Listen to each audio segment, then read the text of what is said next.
Testing, testing. What do you... And pop. Hi. Welcome in for another episode of Book Club. Welcome in to another day on the Ken Express. We are reading more Umineko today. It's gonna be awesome. I'm really excited. I'm very excited to play this. So are you planning adding another crab treasure to your game list? What is that one? Is that one a Steam one? Is that like a crab game?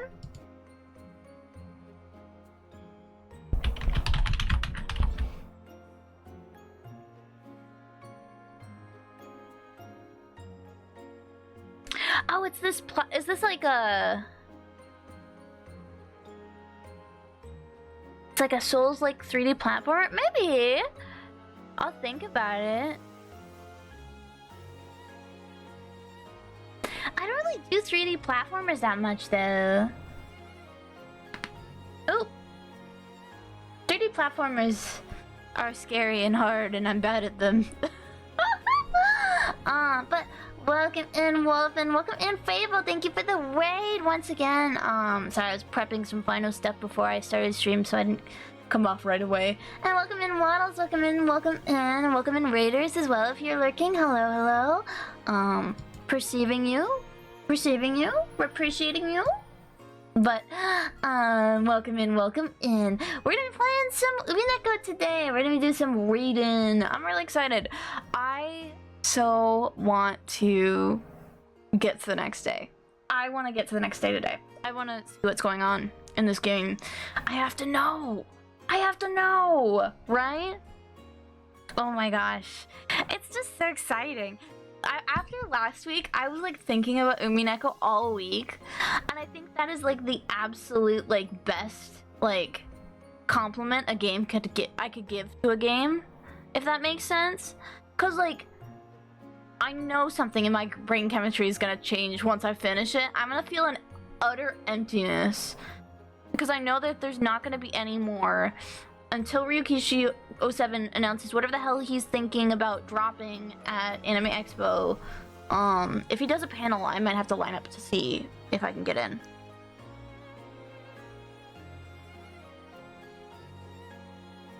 I wanna go. I gotta go. Cause I wanna see if he's gonna announce something. Cause apparently he announced that it's not Kikonia. He's not announcing anything relating to Kikonia for the time being. Or Sikonia? I don't know. I've just been calling it Kikonia. But I'm not sure what the hell they're cooking. I'm gonna be honest with you.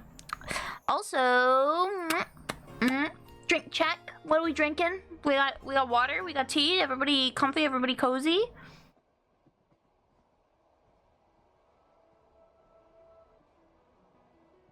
How we feeling?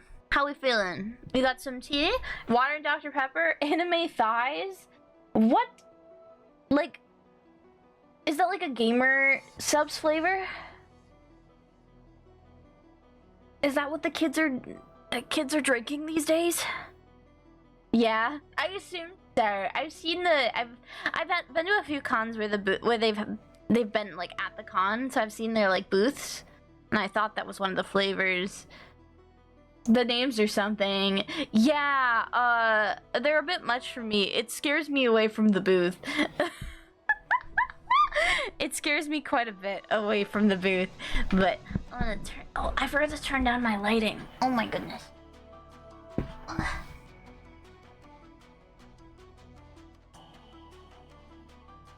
Yes.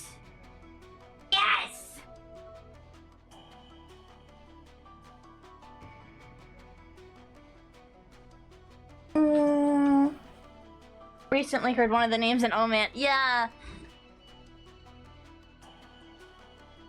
You have the names facing away towards the wall of the shelf. That is honestly fair and very reasonable. Honestly, that's super reasonable. I would too. I was considering buying some from one of the like energy drink gamer juice companies. But I just haven't had the funding. I'll probably buy some eventually. I have friends with codes, so I should probably. I'm like, if I'm gonna order them, I might as well use their code. Support my friends. Support the people. Anyways, I'm drinking a lavender. I'm drinking two today. I'm drinking a lavender chamomile. It's very tasty. Help them get money, yeah. They gotta get that sponsor money. But yeah, Whew.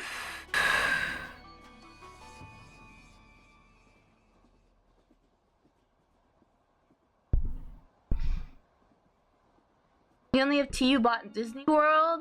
Disney World tea, huh? Oh, I forgot they do make like the fancy tea packets, don't they?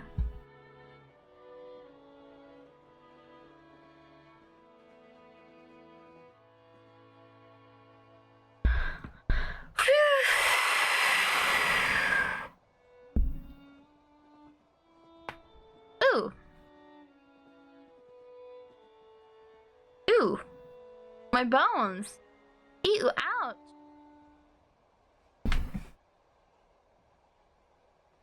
Let's see.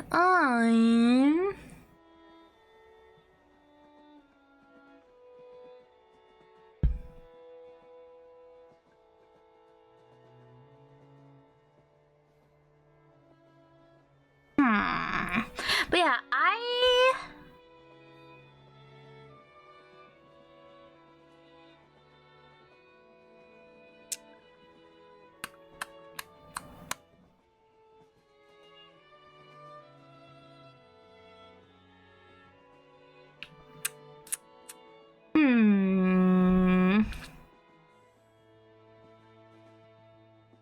I'm thinking.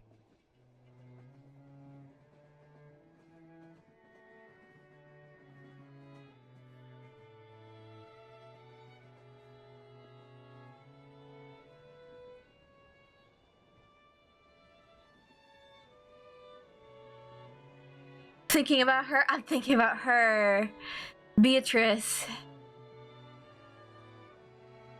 Beatrice! I miss her! I'm thinking about the women! The women of all time!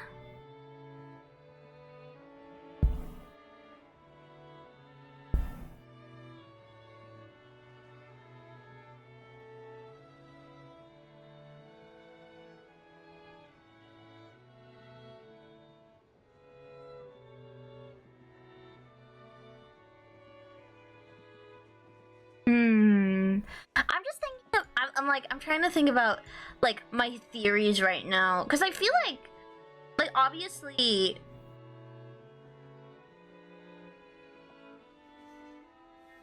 Oh...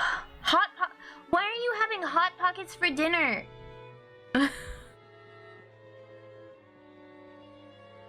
Eat a real meal! Bestie! Eat a real meal! You're eating what you have? That's fair. Fair and understandable, but... You could be eating a delicious soup.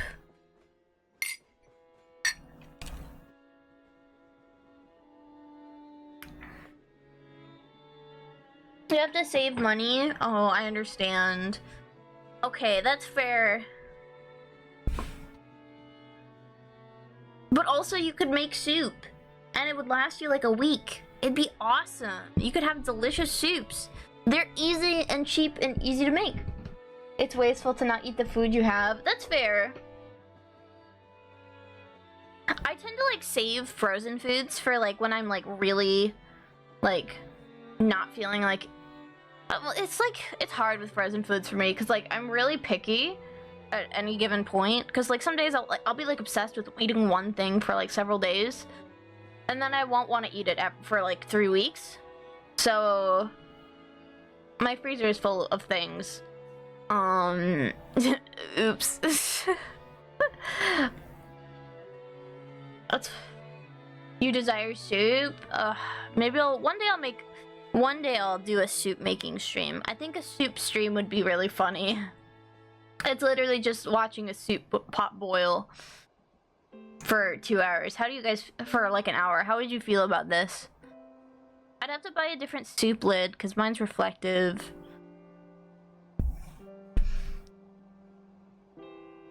I also have to buy an electric stovetop for my room, but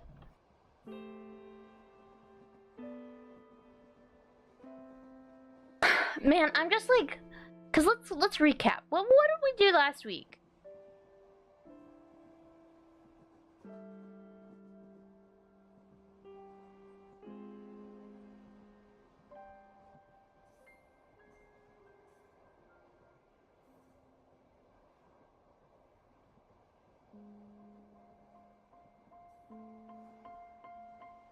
Everyone fucking died? Well, 6 people died, yeah. But I'm like, who did this? You know?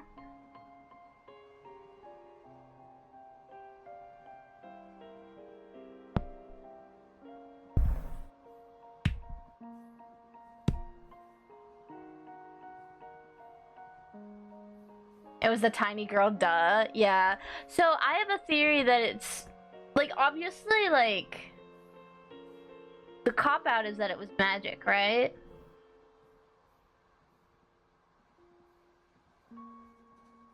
But I don't think it was Kinzo.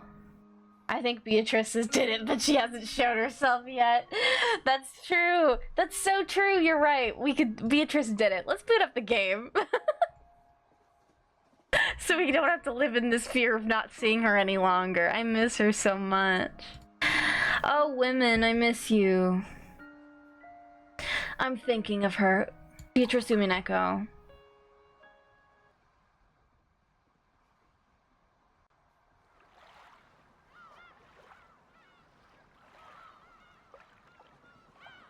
Yippee! Bump! Okay. We also have to find out what happened to Kinzo. Yeah, that's true. We do have to find out what happened to Kinzo. I'm sure he's off yelling or something.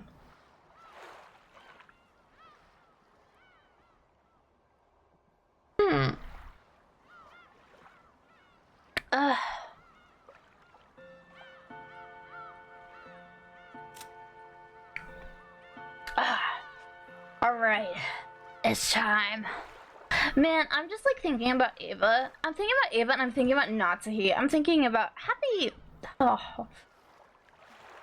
Thank you, Umineko Milfs, for my life. I'm just like, ooh, Umineko Milfs. I'm thinking of them.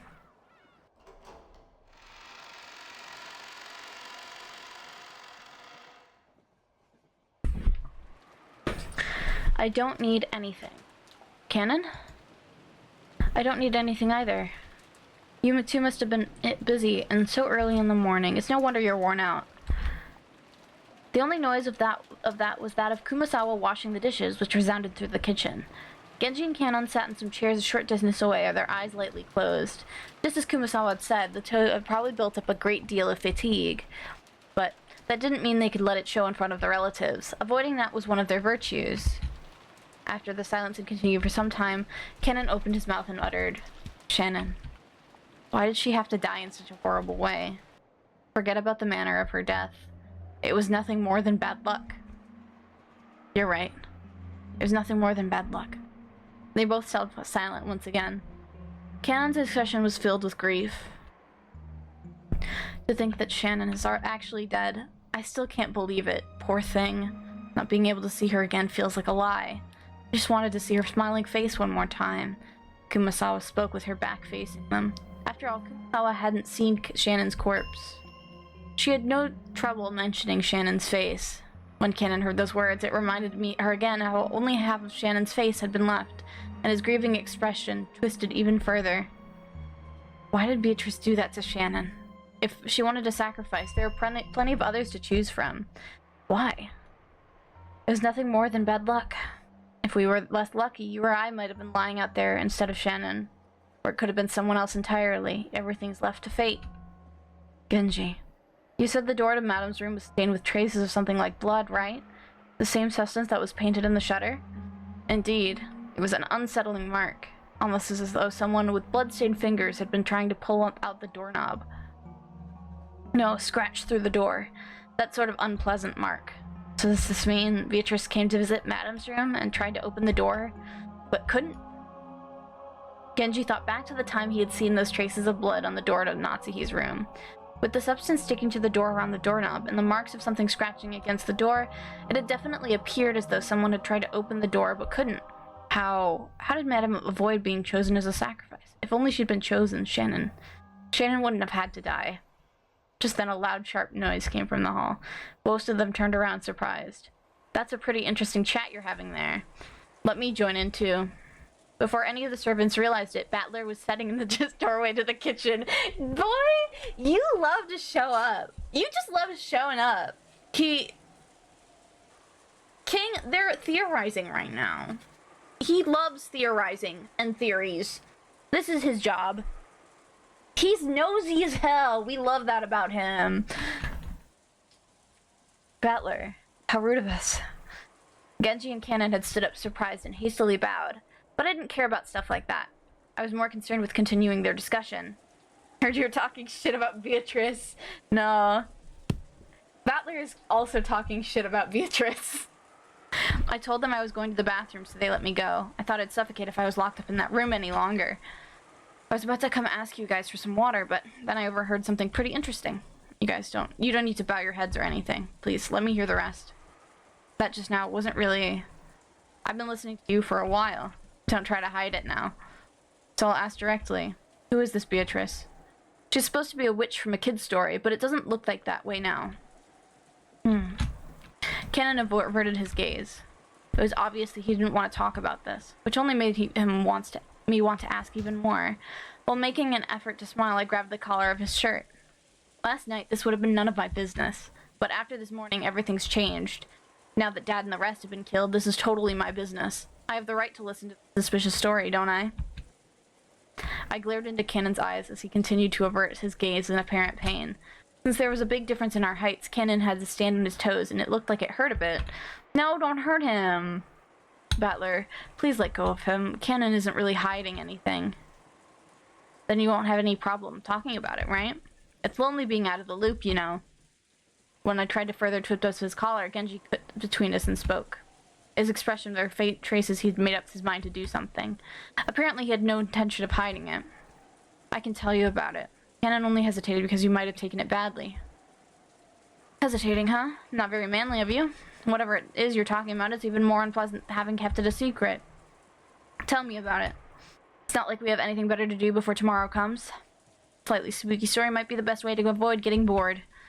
Genji and Cannon looked at each other and nodded as though they had decided to talk. Understood. Please ask us anything. We'll talk. Right. Then I'll ask.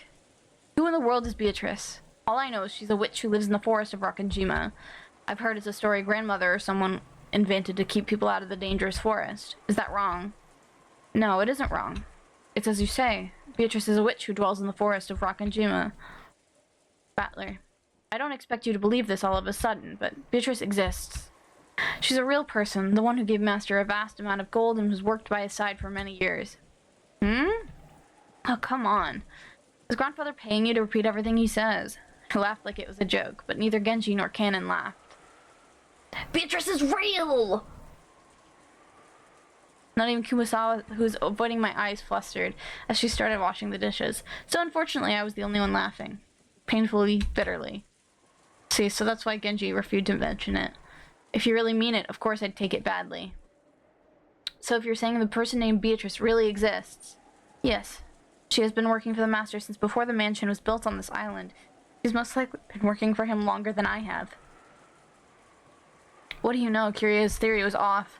Grandfather really did have a confidant named Beatrice. Is that person on the island now?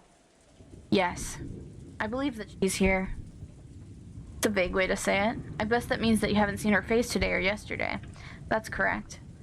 It's extremely difficult to say, but, Cannon once again dropped his gaze, avoiding his eyes. Come on, don't stop there. That's like freezing an inch before the blow, right? I urged him on jokingly again. However, it looked like Cannon was still confused to whether he should speak or not. Then Kumasawa whispered. You cannot see her face because Beatrice has no form. She has no... What did you say? Beatrice has no body. Therefore, unless Beatrice wishes it, common people like us are not able to see her form. I've heard that the portrait shows what Beatrice saw look like back when she had a human form. Beatrice flew over my house. She's in the walls. Seems he yearned for that figure so much that he would often stand in front of that portrait. Beatrice sometimes shows herself by changing her form into glittering butterflies. On the rare occasion you spot them somewhere in the mansion, there is a rule that you absolutely mustn't chase after them. It's whispered that you'll meet with disaster if you do. In fact, there was a servant who broke that rule and quit because of great injury. Wait a sec, are you kidding me? Are you all serious about this? Battler, Beatrice has already arrived. Such language may be unwise. Beatrice doesn't like it when she's profaned. If you doubt her existence, you'll surely meet with disaster. Battler, you'll probably find this topic unpleasant. But you know what? Beatrice does not exist. Beatrice does exist. She exists. Beatrice hates people who doubt that. Can't you tell, Battler? Beatrice has already arrived here. Come on, quit it. I'm weak against that stuff. Enough with the cheap threats. However, there's no trace of a joke in the eyes of the three servants. On the servants, I laughed and tried to look unconcerted, but it was quickly starting to sober up. Their eyes were also sobering up fast. Battler, I beg you stop profaning her. Please trust me. Kumasawa, who was usually cheerful and would always tease people, now spoke with a totally serious face. Well, even if you say she exists, I don't see anything. Are you trying to say she's standing right next to me or something? Quit joking around.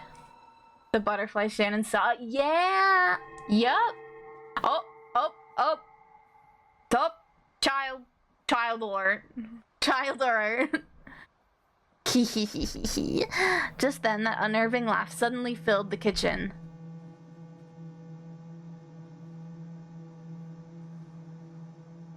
When I turned around, Maria was standing there by the entrance. But her expression and the feeling about her presence, felt exactly the same as the servants. Whether your wavelength matches or not is determined as birth. Battler, you were born with a mismatched wavelength. That's why you can't see her. That's why you can't meet with her. And that's why you can't talk to her. You're the type who Beatrice hates the most. Maria laughed like it was funny, but it sounded extremely eerie. It was almost like she was laughing at me because I alone didn't understand. Do you want to know about Beatrice? Beatrice is a 1,000-year-old witch. With all the demons at her command, she can harness the power of alchemy and create Philosopher's Stone and a vast quantity of gold. Grandfather built up the vast wealth of the Shiramiya family by making a contract with her. Yesterday I read Beatrice's letter, didn't I? That was real. Well, I guess it's pointless for me to try and force you to believe. After all, it looks like you were born without a trace of the sixth sense. What are you talking about? Witches? Demons? Who told you about that? I heard it from Beatrice herself. Maria kept doing that unpleasant laugh. However, the servants who watched over this didn't even blink. She heard it from that witch in the portrait, adorning the entrance hall. Maria kept on laughing in a weird voice as though this was nothing more or less than the truth. Maria, it might be rude to ask, but I'll ask you one more time, okay? Who gave you that letter yesterday? I got it from Beatrice. How many times must I tell you before you understand? You don't get it, do you? You can't see it. You can't believe it, can you? Just then, Maria's laughter suddenly stopped. Battler, you still don't understand? Beatrice exists. She exists, but where? Like I said, Beatrice exists here. That's right. Now that I think about it, I've been feeling that for a while the servants' eyes have been pointed in quite the right direction. I figured they were just staring absent-mindedly, but that wasn't the case. For here, Genji, Cannon, Kumasawa, and Maria, everyone except me, was looking at a spot right behind me. Holding my breath tightly, I slowly looked over my shoulder. Of course, there wasn't anyone there. I've known that the whole time. However, everyone in the room except me was focusing on that point as if there was someone there. Beatrice is the mighty Golden Witch, who's lived for over 1,000 years. But since she can't show her form to humans in the wrong wavelengths, she can't talk to them. And you know what? That's really sad. It means she truly despises it when people like you, who are born without a fragment of the ability to need to sense magic, deny she exists. You're lucky, Battler. Good thing I gave you that charm yesterday, right? Don't you realize what kind of curse Beatrice would have put on you by now if you hadn't been carrying it around? You really are lucky, Battler. She reminds me of the dolls from Your Turn to Die. I wouldn't be surprised if the dolls were inspired by her and Umineko in general. Lots of, like, more modern murder mystery stories have, like, bits and pieces that are references to Umineko. And Higurashi as well. Oh, that scorpion keychain. I thought that was some cheap gift or something, but you're saying it really had some power. If it weren't for that, you'd be lying in that storehouse as a sacrifice with your face crushed in by now. You're so lucky, Battler. I see. So if it weren't for that, I've been killed by now. Battler, why don't you believe in Beatrice? Even though she exists. Right now, over there, look. Hey, I bet you want to believe it now. Believe it, and thank me for giving you that charm. If it weren't for that, you'd be in the storehouse right now. But then maybe you would have saved someone else in exchange, right? Right then, I burst in... Oh, the song changed? The OST? The OST? Oh? Right then, I burst into laughter. Playing witches had been pretty fun until a second ago, but unfortunately that last one seemed to be a bit too much for me to gloss over. Then it's all useless, isn't it, Maria? If that's true, then I'm sorry, but it's all useless. Maria saw me, When Maria saw me suddenly start laughing, she stopped. Even though she didn't understand what I was laughing at, she realized it wouldn't be pleasant for her. I thought it might hurt you, but I didn't say earlier, but... Well, I thought I put that charm you gave me in my pocket. But I must have dropped it somewhere. So the charm can be the only reason I'm alive now. And even though I should have been cursed by the witch, I'm perfectly fine. Sorry, but I don't believe in things I can't see with my own eyes. It's sixth senses? Wavelengths? Magic sensitivity? Sorry, but I don't believe in fake stuff like that. When I hear the girls in class start talking about how good or bad their ability to sense the supernatural is, it pisses me off.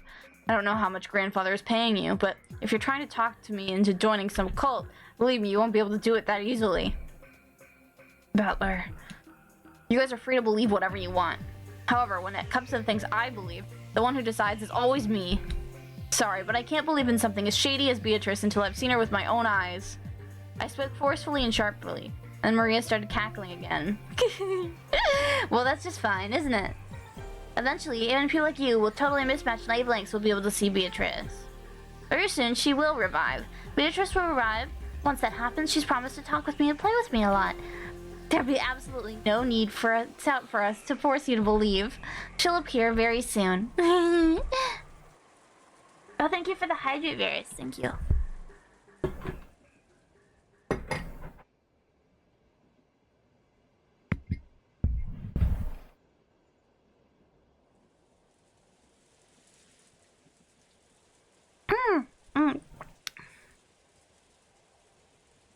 After a meal, some people tend to head to the bathroom while others prefer to relax for a bit. It seemed that several people had left the parlor, just like I did when I went to the kitchen to drink some water.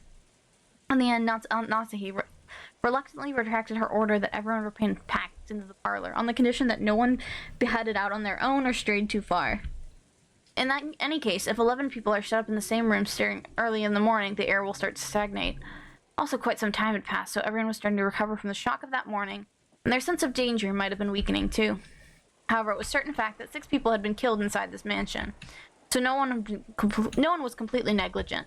So whenever they went out with the hallway for a breath of fresh air, trying to act tough, they would quickly get scared of standing there isolated and would eventually return to the parlor. I guess it's like the north wind in the sun. If you force someone to stay shut in, they'll resist, but if you tell them to do whatever they want, they'll come back obediently. People really do like not doing what they're told. That is true. That is like reverse psychology, I suppose. When the servants finished cleaning up from the meal, they returned obediently to the parlor, just as Aunt Natsuki had told them to, and sat on a sofa near the entrance, patiently awaiting orders.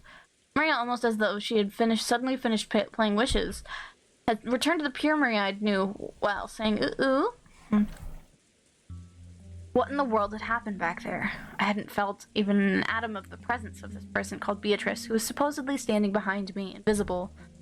However, it felt like I'd glimpsed a little bit of that presence inside Maria. You're right. When Maria starts talking about witches, her personality changes. Butler, you also saw it down by the beach yesterday, right? I mean that scorpion keychain. No, I don't mean like when her feelings were hurt. I'm talking about her having a tool personality or something. Yeah, that happens sometimes too. That thing Maria did when she was talking about the magic circle does happen every now and then. It's freaky though. Apparently Jessica had stopped that kee-hee-hee at Maria a few times. I just happened to catch it at a bad moment and was pretty freaked out seeing it for the first time. So what is that? Does Maria have a dual personality or something? Or are you saying that her spiritual sense is really that strong and she's being possessed by a spirit or whatever?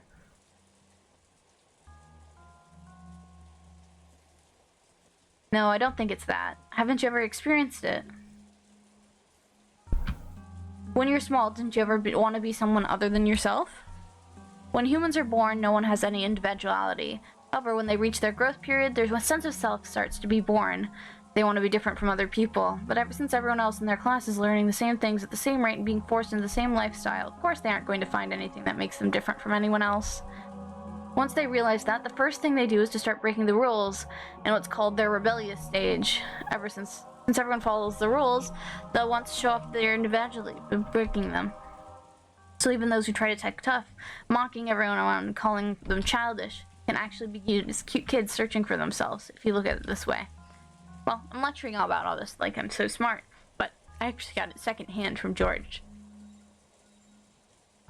I myself was one of those embarrassing guys who thought it was cool to act like a little bastard. Well, that was when I was at the age where you try to show off for the opposite sex.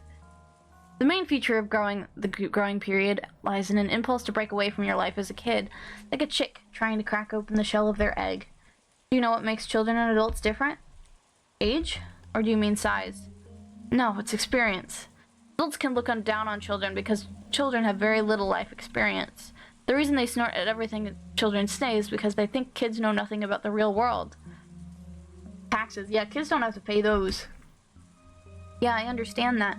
When you're a kid, you talk like you've got life all figured out somehow, trying to act like an adult. No matter what kids say, adults just snort at them and say they're too naive, or that they'll understand when they get older, or something. Well, it's probably true, but to a kid, it's annoying, like they're being looked down upon. I get it. It's a question of knowledge and experience. Well, I guess you're right that there's no reason to expect a person for their age if they just wasted their lives. Therefore, during the period when they try to separate themselves from other children, they also try to take on personality traits different from those around them. And if knowledge and experience is what separates kids and adults, I get it. If they know something no one else knows, it becomes part of their identity. You know, when I was in elementary school, I'd learn things no one else knew, get things no one else had, and wear things no one else wore, and became a bit of a hero for it. I bet you've done the same thing, Battler. Yeah. There was definitely an age when I wanted to excel in some skill or another. I see, so that's why, because I was trying to separate myself from being a child, or going through my growing period, in other words. If you put a positive spin on it, the growing period forces you to separate yourself from others, therefore pushing you to gain skills and knowledge no one else has. This also is interesting from a sociological standpoint, because people hate being like everyone else. They try to learn skills other people don't know. In this way, society can acquire a broad range of skills it needs to survive. The quality of the gods' programming is truly surprising. Well, unique personality traits can also be negative, right? Like, say, everyone at the class was studying hard, but I was the only one slacking off, trying to stand out. Okay, that last bit really was true about me. It's only recently that I've been able to thank the middle school teacher who slapped me after school. Well, I tried to jump over things no one else could, sprint as fast as I could, trying to lap those guys with good grades when we did a marathon. I just felt like doing it. It was in my nature that if I couldn't study well, I could at least get back at them by exercising. So I see, I really did go through a proper growing period. I guess boys do really tend to focus more on physical stuff. But you know, girls of the same age tend to focus more on mental, spiritual things. I'll bet there were groups of girls in your classes that got really interested in fortune-telling and their spiritual senses. Yeah, there were. They'd come over asking me for my sign and my blood type, and then I'd laugh and say, I thought so. That really got on my nerves. No matter which class you go to, girls like fortune telling. Deciding whether your spirit sets are strong or weak, or what your sensitivity is, whether you can see the unseeable. That kind of thing definitely happened to me. That's because fortune telling and spiritual senses aren't things that are taught. Things that aren't taught in school. I can't speak. To girls who tend to be more introverted, it's a genre that's easy to build an identity upon, one that holds a lot of interest for them. Just like how when boys enter their growing period, they start acting tough and rebel against adults. What the fuck does Uranus in retrograde mean, though? I don't know. I genuinely don't know. I was not an astrology girly. I wouldn't be able to tell you. I only know the bare minimum, the basics. When the girls enter their growing period, they start getting interested in that kind of thing. Well, I didn't, though. So Maria having so much interest in the occult isn't that rare among girls her age. Even if we accept that, I wonder if it explains that creepy dual personality thing. Actually, I think that would probably accept that explanation more or less. Just as you said, becoming an adult means gaining knowledge and experience. So to gain that, it's necessary for children to learn all sorts of things and break free from childhood. However, there are certain convenient delusions that you often see in the world of children, both now and in the past. Do you know what I mean? You see it all the time in manga and anime, right? It's kind of like that. Like you've got memories from a previous life that start to resurface. Like you're being possessed by the soul of the great something or whatever. Or it could be that a sleeping gene gets awakened. Or maybe a seal power or memory returns. Well, there's all kinds. For some reason, stuff like that's just really popular at that age. My moon is definitely the venti caramel latte phase. Me too. That sounds tasty.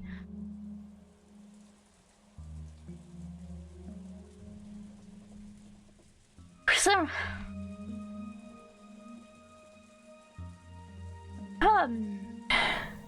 all of those examples you just mentioned are illusions that let children immediately add to their sum of knowledge and experience. If a 9-year-old girl says she has a 1,000-year-old witch possessing her, then she gains a 1,009-year-old identity. So basically, studying is annoying. These illusions aren't convenient for people who want to brag about having a skill no one else has, amazing the people around them. So you could brag about something without having to work hard or study. I see, isn't that kind of a kid's greatest dream? Chunibyo. Furthermore, in their desire to separate themselves from being kids, they always project an image of their ideal self. That's not rare for that desired self to become an alternate personality. Even you, Battler, had probably a slightly different personality at home and school, right? It'd probably be embarrassing if your friends at school saw how you were at home. At school, you try to project yourself as you want to be, but home is where you're your true self. So in other words, I'm changing my personality depending on the situation. Are you trying to say having multiple personalities is actually really common? A girl who's a fan of the occult might say she's being possessed or awakened. Honestly, there are some kids who change their personality so much it's creepy. And some boys do it too, right? Guys who say they're blown their top and suddenly turn into some overplayed violent character. I bet they think they're pretty cool, but it's painful to watch. Let's sum this all up. So you're saying even if a girl around Maria's age shows creepy second personality like she did a minute ago, it isn't such a rare or unusual thing? Simply put, that's right. Identity is an important factor for building up one's sense of self. If you make fun of it, it could actually cause children to go back into their shells. So it's important to go along with them to some degree, although the broad-mindedness of the parent determines whether or not they play along in full or not. Annika, I can't believe you're single. You sound like you've already raised kids through middle school. So I wonder if Aunt Rosa knew much about Maria's dual personality. She knew about it, and just between us, Aunt Rosa really hated it. She said it was unpleasant and that Maria was becoming increasingly isolated from the rest of the class. So anytime Maria started talking about the occult or laughing like a witch, she'd slap her. And it looks like Maria stopped talking that way in front of her. Maybe that thing there was just a little game from a girl facing her growing period. Just a little girl trying to show that she was different and independent by holding an interest in witches and the occult. And since she wanted to be different from herself, as young as she was switching between her personality and her normal one. Her normal personality and the personality of her ideal, a witch. At first, I found that very disturbing, but after being lectured by George, it felt like this was a path everyone walked down at one time or another. haven't told anyone, but when I was in kindergarten, I joined up with a little gang of kids trying to form an Earth Defense Force, saying we'd help protect peace on Earth. My face turns red when I remember how, during that what we called battle practice, which sounds EDF, EDF. Just like the usual, Mario's relaxing, immersed in the TV, oohing and laughing just like any other girl her age. But inside, another personality, that of the ideal witch who respected and blindly accepted, was sleeping. But that threat wasn't anything anything extraordinary. It was perfectly natural for a girl of her age. I've calmed down a little. The shock from my bizarre experience in the kitchen is just now fading away. If I hadn't talked to Aniki and Jessica, I might still be frightened by the idea that an invisible witch is standing right behind me. However, can I really accept that that as an explanation for what happened back there? If I had just been Maria, it could have explained it as the fickle delusions of a growing girl. But Genji, Ken, and Kumasawa had also been there. None of them had denied what Maria said. They silently accepted that Beatrice exists. I was starting to feel a little uneasy, and Ava's position was that no 19th person existed, but that crime was an inside job tied to the family quarrels. On the other hand, Natsuhi's position was that of the culprit that was hiding somewhere outside the mansion. So she rejected the possibility of an inside job and supported the idea that a 19th person existed. And in the kitchen, Maria and the servants had also supported the idea of a 19th person. But according to them, this 19th person isn't human. They said it was an invisible witch carrying out some mysterious plan.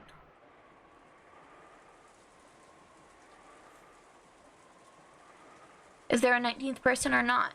And is the culprit human or a witch? For some reason, I couldn't laugh up any of those possibilities. Not even the most ridiculous story about the witch.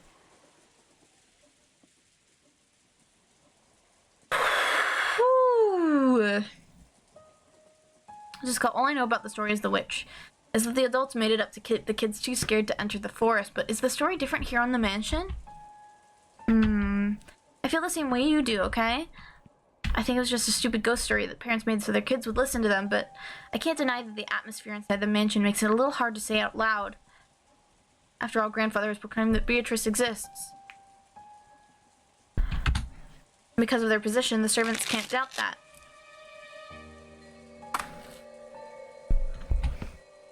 Even Uncle Krause and Aunt Natsuhi don't want to get into a fight with him, so on the surface they get along with it.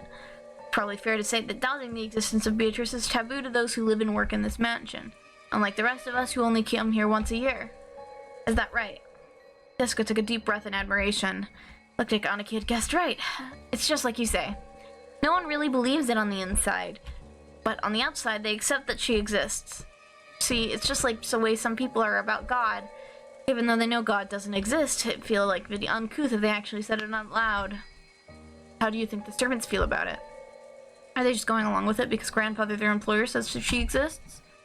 Well, I don't really know the details, but between servants, the story about Beatrice has been treated sort of like a ghost story.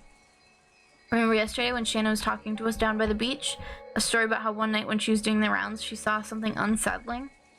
She did say something like that, didn't she? Back then when I thought she was just being really nice to help improve Mario's mood, but it felt like she was serious when she said it. That's right, she definitely said it. She definitely said the same kind of thing that Genji and the rest had all unanimously declared back in the kitchen. In addition, some servants have also been seen will-o'-the-wisps and glistening butterflies dancing around. Cannon also saw something like that when he went patrolling one night. And recently you hear servants talking about strange footsteps heard inside the mansion near midnight. We whispered together that Beatrice in the portrait sometimes makes herself invisible and walks through the mansion. It happened a while ago, but even I have heard footsteps while patrolling the night that resemble these stories. That's right, she definitely said that. Exactly the same thing that I had been told just now. But there's nothing to be afraid of. Beatrice is another ruler of this mansion, separate from the master, so there's no need to be unnaturally afraid. If you respect her, I hear she won't do anything bad. However, she can be quite terrifying if you don't respect her, right? Correct. I've heard that just before I became working here, someone who spoke badly about Beatrice fell down the stairs and quit after releasing a large injury to their back. Because of that, there was a rumor between the servants that Beatrice's anger had been brought around among this person. If you don't respect her, you'll suffer her wrath and get hurt. So to the servants, Beatrice's existence is just as credible as the story that if you pull pranks on Inari, you'll receive Kitsune-sama's curse. But of course, even though everyone accepts that curses like the lake don't exist in the modern era, people are still afraid and have little respect for them. You often see it when, in a residential area, someone is building a house and they call it a Shinto priest for the ceremony to honor the god of that plot of land. You might think that it was a big waste of time and money, but it is said that the workers don't do that. A big accident will occur, so they'll never neglect to do it. Ugh. You'll also hear about how if an Inari shrine is carelessly removed during a town replanning, there'd be a curse by Kitsune. I think I might have read somewhere that when occupying forces were trying to expand an airport, they tried to remove an Inari sound that was in the way. And the workers kept getting struck down by mysterious fevers. Even in modern cities like Tokyo, it wasn't rare to see modern buildings packed around an old Inari shrine, leaving the shrine itself untouched. And this wasn't limited to Japan. It's probably similar to how foreigners baptize babies. I remember right by Christian doctrine, if one baptized souls have been even the slightest amount of sin, they would still go to hell. Putting water on a child's forehead doesn't do anything but make them cry. But if doing just parents can prevent their children from going to hell, they will happily go through with that. In short, even in the modern society of reason, we're still unable to throw away every trace of disbelief and fear. You could even say that we accept certain sorts of supernatural things through in a passive way. Maybe the only difference on this island is that Beatrice is the object of that worship. So in other words, if anything happens that doesn't seem explainable in human terms, it's called the work of Beatrice. I think Shannon said it herself. Windows and doors and locks that were tightly shut would be open the next time you went to check them. Lights that should have been on went out, and lights that should have been off or turned on. If I remember, Jessica was joking about it, saying it was also the work of Beatrice when she couldn't find her bag in the morning. Her memory's pretty good. Normally you'd say the little imps took them, but on this island it's Beatrice. Well, she says it's all pretty stupid though. The mansion has been standing for about 30 years by now, hasn't it? Natural for things that old to get their fair share of ghost and occult stories. Like the 7 mysteries at a school. But that's where I'll spin the chessboard round. Simply put, on this island, there's a rule that Beatrice gets blamed for anything that couldn't have been done by humans. Things that humans can't do. How many humans are here? 18. In other words, the culprit is using the rules of this island to make it look like the witch committed this crime, which proves that they desperately want us to think a 19th person did it. I don't like it. I don't like it one bit. What do you mean you don't like it? Let's assume some invisible 19th person exists and wants people to know they exist. If it were me, I'd do it with even more perfect timing. What do you mean by perfect timing? Well, the crime took place sometime between the middle of the night and dawn, right? We had some people who were talking together until the middle of the night, some people on night shifts, and some people who had returned to their rooms and were sleeping. Everyone's alibi is really vague, so there's plenty of room to suspect that the crime was an inside job. George and Ava probably told you too, right? That there's a good chance this crime was an inside job? Yeah, I guess. In other words, if this invisible 19th person really exists and wants to let us know it, this first crime was a complete failure. No, in the first place, they chose the wrong time of day to do it. This invisible 19th person really wanted to show themselves. They had to make sure that the crime took place under the conditions that proved that the remaining 12 people were innocent. As long as there's a single human we can suspect, this 19th person's attempt to highlight their presence fails. That's why near midnight, when everyone's alibis are at their vaguest, the 19th person's existence is also the vaguest. And yet the culprit chose to commit the crime at that time.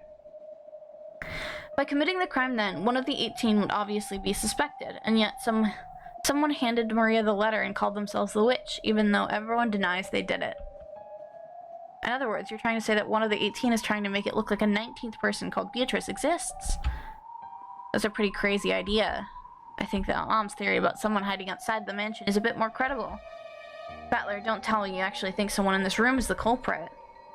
I do. Someone's trying to force us to accept that Beatrice exists. That's right, this whole thing started as far back as the letter last night. I don't have any basis or proof. But with the chessboard turned around, this is my best guess. It was you? You! I can't believe this!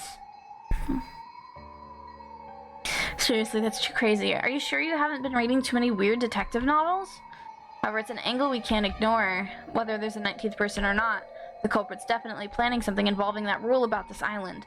Just now, listening to Battler talk about it. And so remembered something that's a little disturbing. Something disturbing? Yeah. Do you remember Beatrice's letter? said that Beatrice was going to collect interest. And by interest, it meant everything of the Urashiramiya family. Jessica and I thought back on what Murray had read aloud the previous night. Yeah, it said that. It definitely said that. That collection of interest was going to take sharply, but if the riddle of the gold could be solved, she'd lose that right. Grandfather received the gold and rebuilt the Urashiramiya family. In other words, according to Beatrice, everything created using the gold and as capital count as part of the interest, which means that's pretty scary for a joke. You don't mean everything of the Urashiramiya family. In other words, everything that grandfather gave birth to. In other words, everyone with grandfather's blood flowing through their veins. If you interpret the letter that way, these murders are just Beatrice legitimately collecting interest. If that's the case, these crimes will continue, because the collection of interest is still only halfway completed. George turned around looking over to the parlor. There are so many people who held the name Urashiramiya. All just because Goda and Shannon had been killed, we knew that not even the servants were safe, despite lacking the Urashiramiya name. So are they planning to kill us all? But that's weird. In that case, why only 6 people? They should have been able to kill a lot more. At worst, it should have been possible for them to assault everyone while they were sleeping and kill them all in a single night. Why didn't they do that? These special clause.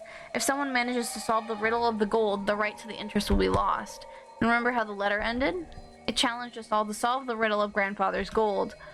Jesus. It looks like we're finally understanding the culprit's message. In other words, the culprit's telling us to try and solve the riddle on that epitaph grandfather made. On top of that, they're saying if we just sit around, they'll just keep collecting interest. We realize that this is all based on several guesses that are way out there, but not everything that happens in this world fits together in a perfect line. Most of the events that we don't understand are only individual points. By fitting them into a straight line, we're beginning to understand. When the points at either end of the line are really close, the line itself is more logical and easy to understand. And when those points are really far away, the opposite is true. It's the distance between these points that makes us say our guesses are way out there. However, if the distances span too narrow, that means our thinking will be narrow too. Is there a difference between making distance and reasoning? Am I just using easily made guesses to try and force a crime into a pattern I can understand? No, that's not it. When you're lost in the dark and searching around with your hands, what you're doing is relying on your imagination and making guesses. Only imagination can find the points that need to be tied together. Reasoning is nothing more than the act of drawing lines between them. If you can't imagine, you can't reason. What I'm holding right now might be way out there, but I'm sure it isn't a mistake either. Oh, we have an ad. I'll wait a few moments before we continue. Whew! Battler, like, I really like Battler's way of thinking. His, like, cold, logical, like, his, like, dry, logical self is very, like, it's very nice to read. I'm kind of obsessed with his, like, whole, like, oh, there's no witch. The witch ain't real. No witch. We can't. There's no witch. You fucking idiot. Ugh.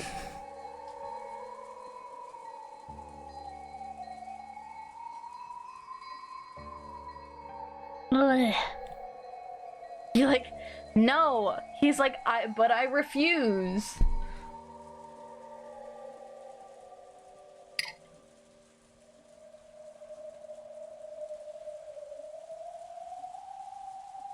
Oh, I finished my tea already. Oh my god. I've been, like, drinking it like crazy. Ah.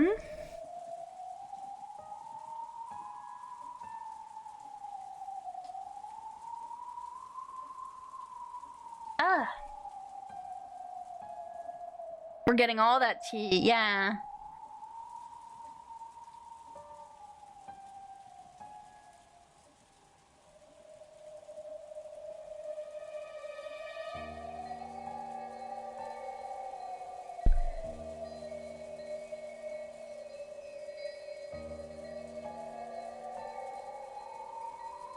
See, my hair is all. I took a bath before streaming. My hair is all. I tied my hair up and I shouldn't have done that because now my hair is all funky. Ugh.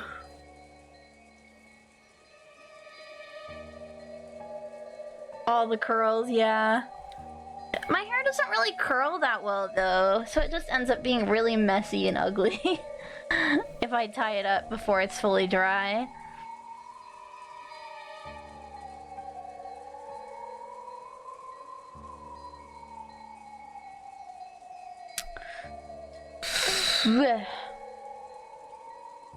Let's see.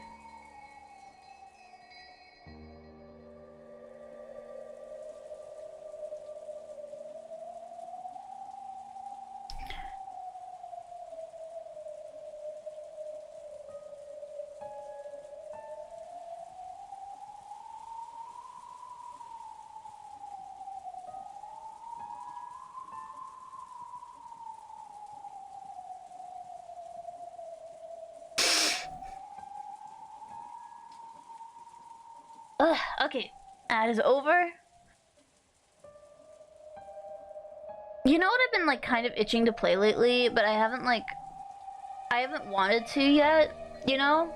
Like I'm like afraid of what it will do to me if I start playing it again, if I buy the game and start playing it again. I've been really wanting to play Cookie Clicker. I've been kind of craving it. But I shouldn't, I mustn't. I really shouldn't do it. I shouldn't. I mustn't.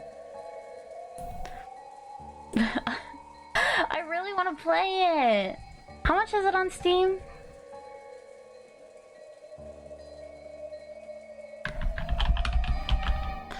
Oh, it's like $5.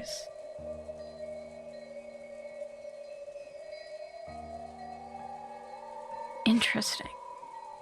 Could do a Cookie Clicker stream. Maybe. Okay. But we're gonna get back to Battler thinking. Battler is using his fucking brain cell. If you can't imagine, you can't reason. Yeah, but it sure enough isn't a mistake either. Only the power of imagination can pull clues out from the darkness, and even then I can use the power of reasoning to tie those clues together. It was a lot like the process of searching out an enemy's weak spot and striking. It's okay if I'm way out there. Find a weak point first, then we can think about how to strike. Right now is the time to find points that we can tie together later.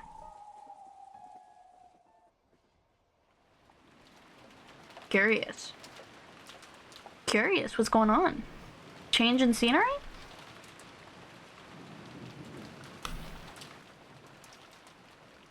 A lovely change in scenery. For the time being, I put aside whether a 19th person existed, and announced our theory that the goal of the culprit might have been to make us solve the riddle of the epitaph. Uncle Hideyoshi seemed extremely interested, but Natsuhi said it was ridiculous and dismissed it. Of course. If you think about it that way, even that letter from yesterday makes sense. That motive seems to fit pretty well with the facts. Setting aside whoever it was that gave Maria the letter. And Beatrice exists. Even though she was puffing her cheeks in that cute way she'd been doing yesterday, I couldn't think of it as cute. If I poked fun at her, it might suddenly transform into a creepy laugh. There is no hidden gold, however, the culprit is blindly sure of its existence, and they're trying to make us solve a riddle before snatching the gold away from themselves, then I will agree it makes sense. However, if that were the case, then why would they start by killing those highly ranked in the Yoshiramiya family? See your point. If they wanted to make us solve the riddle, killing those closest to Kinzo doesn't sound like a good plan to me. That's true enough. And if we're going with that argument, would it have been quicker to threaten father in the first place? You'd think it'd be faster to just ask the person who wrote it rather than try to solve it. You got a point there. Still, I think it'd take more than your average threat to make father spill the beans. Anyone who knows Kinzo-san well would probably realize that he won't bow to ordinary threats. He's the man who bears the responsibility for the Yoshiramiya family and its vast wealth. He has been exposed to many threats and attacks in the past. The family only prospers today because he was able to overcome all of them. That's freaking right. I can't even imagine our grandfather obeying someone because of a threat. Just go watch your language. Yes, Mom. In that case, what about this idea? No, wait, this one. Also, is this one also way out there?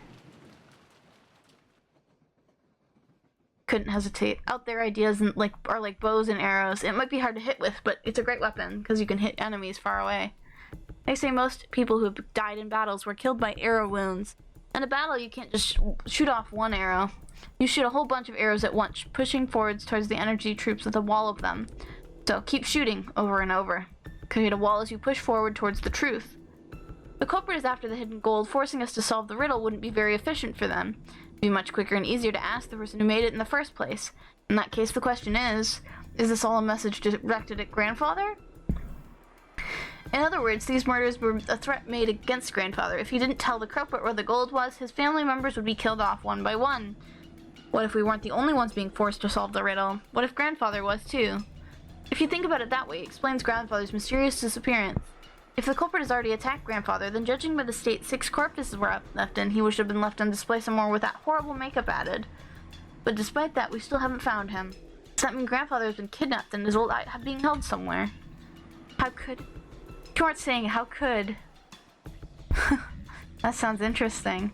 So grandfather's being confined somewhere, and the culprit's saying will be killed off one by one if he doesn't tell them where the gold is. It pains me to imagine how he'd find that interesting. Aunt Nazi glared at her, but Aunt Ava smiled calmly. Since we all just haven't seen him after all this time, I think it's almost certain that grandfather's gotten caught up in the crime. If you think about it, you can't just ignore Battler's theory, right? Be quiet, George. In the first place, when did father actually disappear? Who was the last person to see father? It was probably me. This morning, when we didn't know where my husband and the rest were, we discussed the possibility of being in father's study, and I went to check his room and greeted him there. Come to think of it, I've been holding the key to his study the whole time, haven't I? Genji, let me return this to you. Aunt Nazi pulled out the gold key and handed it to Genji. Looking at the key, Aunt Ava giggled. Hey Genji, I'm sure the police will inspect father's room thoroughly.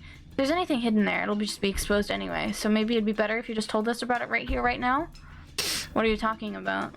It's simple. Father's study is a closed room with no in or out except for that key, right? I want to verify whether that's true. There's one entrance to father's study. What about the window? Any other entrances or exits? There are none. There's no way to get in except the entrance. Are you sure about that? There isn't some secret hidden door or something. Since father isn't here, I am the highest ranked member of the Ushirimiya family. I'm asking you as a representative of the Ushirimiya family head. Remember that when you answer me. Are there any ways in or out of that room other than the main entrance? As father's closest aide, I'm sure you would know. Aunt Nazi looked a little offended at the part about the highest ranked family member, but she kept her mouth closed for the time being and waited for Genji's answer. I couldn't help but feel a little uncomfortable. Why was she going on and on about hidden doors? You too, Canon, Kumasawa. If you know, won't you tell me? If there is one, it'd be better if you said so. Otherwise, a certain person might be driven into a corner in a second. If we assume that there's a hidden door, my argument comes to nothing. Aunt Ava didn't specify which person was about to be driven into a corner, but following the flow of the conversation, I had a feel she was referring to Aunt Natsuhi. Mother, what are you talking about? George, stay quiet for a bit. Now, what do you say? Genji? Canon? Or Kumasawa, is there a hidden door? Or not? Genji, when did you remodel father's study? You must have overseen this construction. I won't let you say you don't know. There is nothing like that in the master's study. You sure? What about Canon, who once was allowed to wear the one-winged eagle? That's right. I'm sure. There is no such hidden door in master's study. Kumasawa? No, I haven't heard such a thing. What about Dr. Nanjo? You've had a close relationship with father. I have never heard of something like that. Very well then. So you're ready? Let me begin. It's very simple. Everyone tilted their head doubtfully, wondering what Aunt Eva was trying to talk about so proudly. Aunt Eva laughed triumphantly, as though she knew she were about to reveal a secret only she knew. Natsuhi was the last person to spot father, right? I forget the exact time, but I think it was a little before 9 in the morning. Nissan, do you remember? I ran into you just as you were coming out of father's study, right? Yes, I remember. What does that have to do with anything? And when was the next time you went to father's study? It was after we found the bodies of Nissan and the rest, right? Together with me, you went to the study to report that, and we discovered that he wasn't there. By the way, Nissan, at that time when you went to enter father's study, did you notice anything? Notice anything? What are you talking about? Come on. You picked up some trash, right? A folded receipt. I seem to remember picking up some trash. How is that relevant? I got that receipt when I bought some candy at a store before arriving at the airport. Aunt Ava pulled out a small bag of candy out of her handbag. Oh, the receipt from that candy you bought back there. But Mother, what does that receipt have to do with anything? George stayed quiet and listened for a little bit longer. Uncle Hideyoshi's expression was a little strict. Apparently he understood what Aunt Ava was getting at. It really was just a whim. I definitely didn't foresee anything, or try to set up a trap for Natsuhi or anything like that. Actually, about that receipt. Hey son, you remember bumping into me right after the last time you saw father, right? At that time I wedged this onto the door of the study.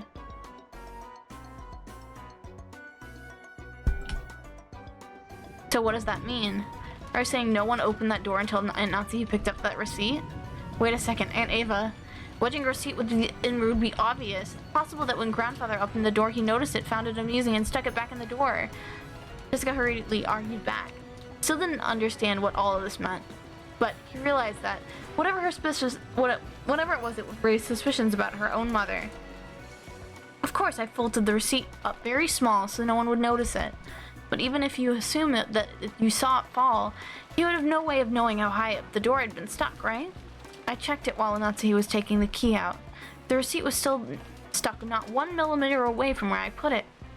I can't understand why you should pull such a childish prank. I'll bet you were the one who did that prank on my door, the door to my room, too. The door to your room? It was unpleasant to talk about, so I never mentioned it, but when I woke up this morning, there were signs of some prank on the outside of my door. That was probably the same red paint that was scribbled across the shutter. There were some unpleasant marks, as though someone had been tearing at the door. Wait, what's this? Why'd you keep quiet about this till now? My apologies. Since so many horrible things have occurred since then, I'd completely forgotten about it until this moment. I don't know anything about that. I'm not talking about your door, but the door to Father's room, right? Between that time and the time you confirmed he was in his room and the time we confirmed he wasn't, that door wasn't even opened once. How did Father get out if I didn't use the door? I don't know what... That's what I want to know. Natsuhi, other than you, who else checked to see whether Father was in his room? Last night, and the last time I met Kinzo was when we were playing chess. So I was with him until just before dinner. Who saw him after that? I did.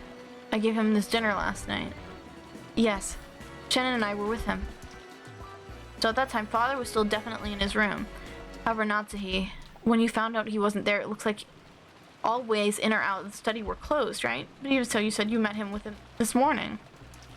I don't understand why everyone has become so gloomy. Could someone please explain it to me? Father and Mother, are you saying that what Natsuhi says about the meeting with Grandfather this morning was a lie? Like hell she'd lie about that. Mom's guiltless. Why would she lie? Jessica! I keep telling you to watch your language. All at once, the whole room was in an uproar. Aunt Ava and Aunt Natsuhi confronted each other across the parlor table, with George confronting Jessica. What the heck's going on? Many people spotted him last night, right? But since this morning, the only one that claims to have seen Father is Natsuhi-san. After that, there's the strange fact that we learned from my receipt. So how can we connect these points together? Aunt Ava urged everyone to imagine it. Sure, that receipt could come to become an important point, but I didn't know which other points to tie it to, or how.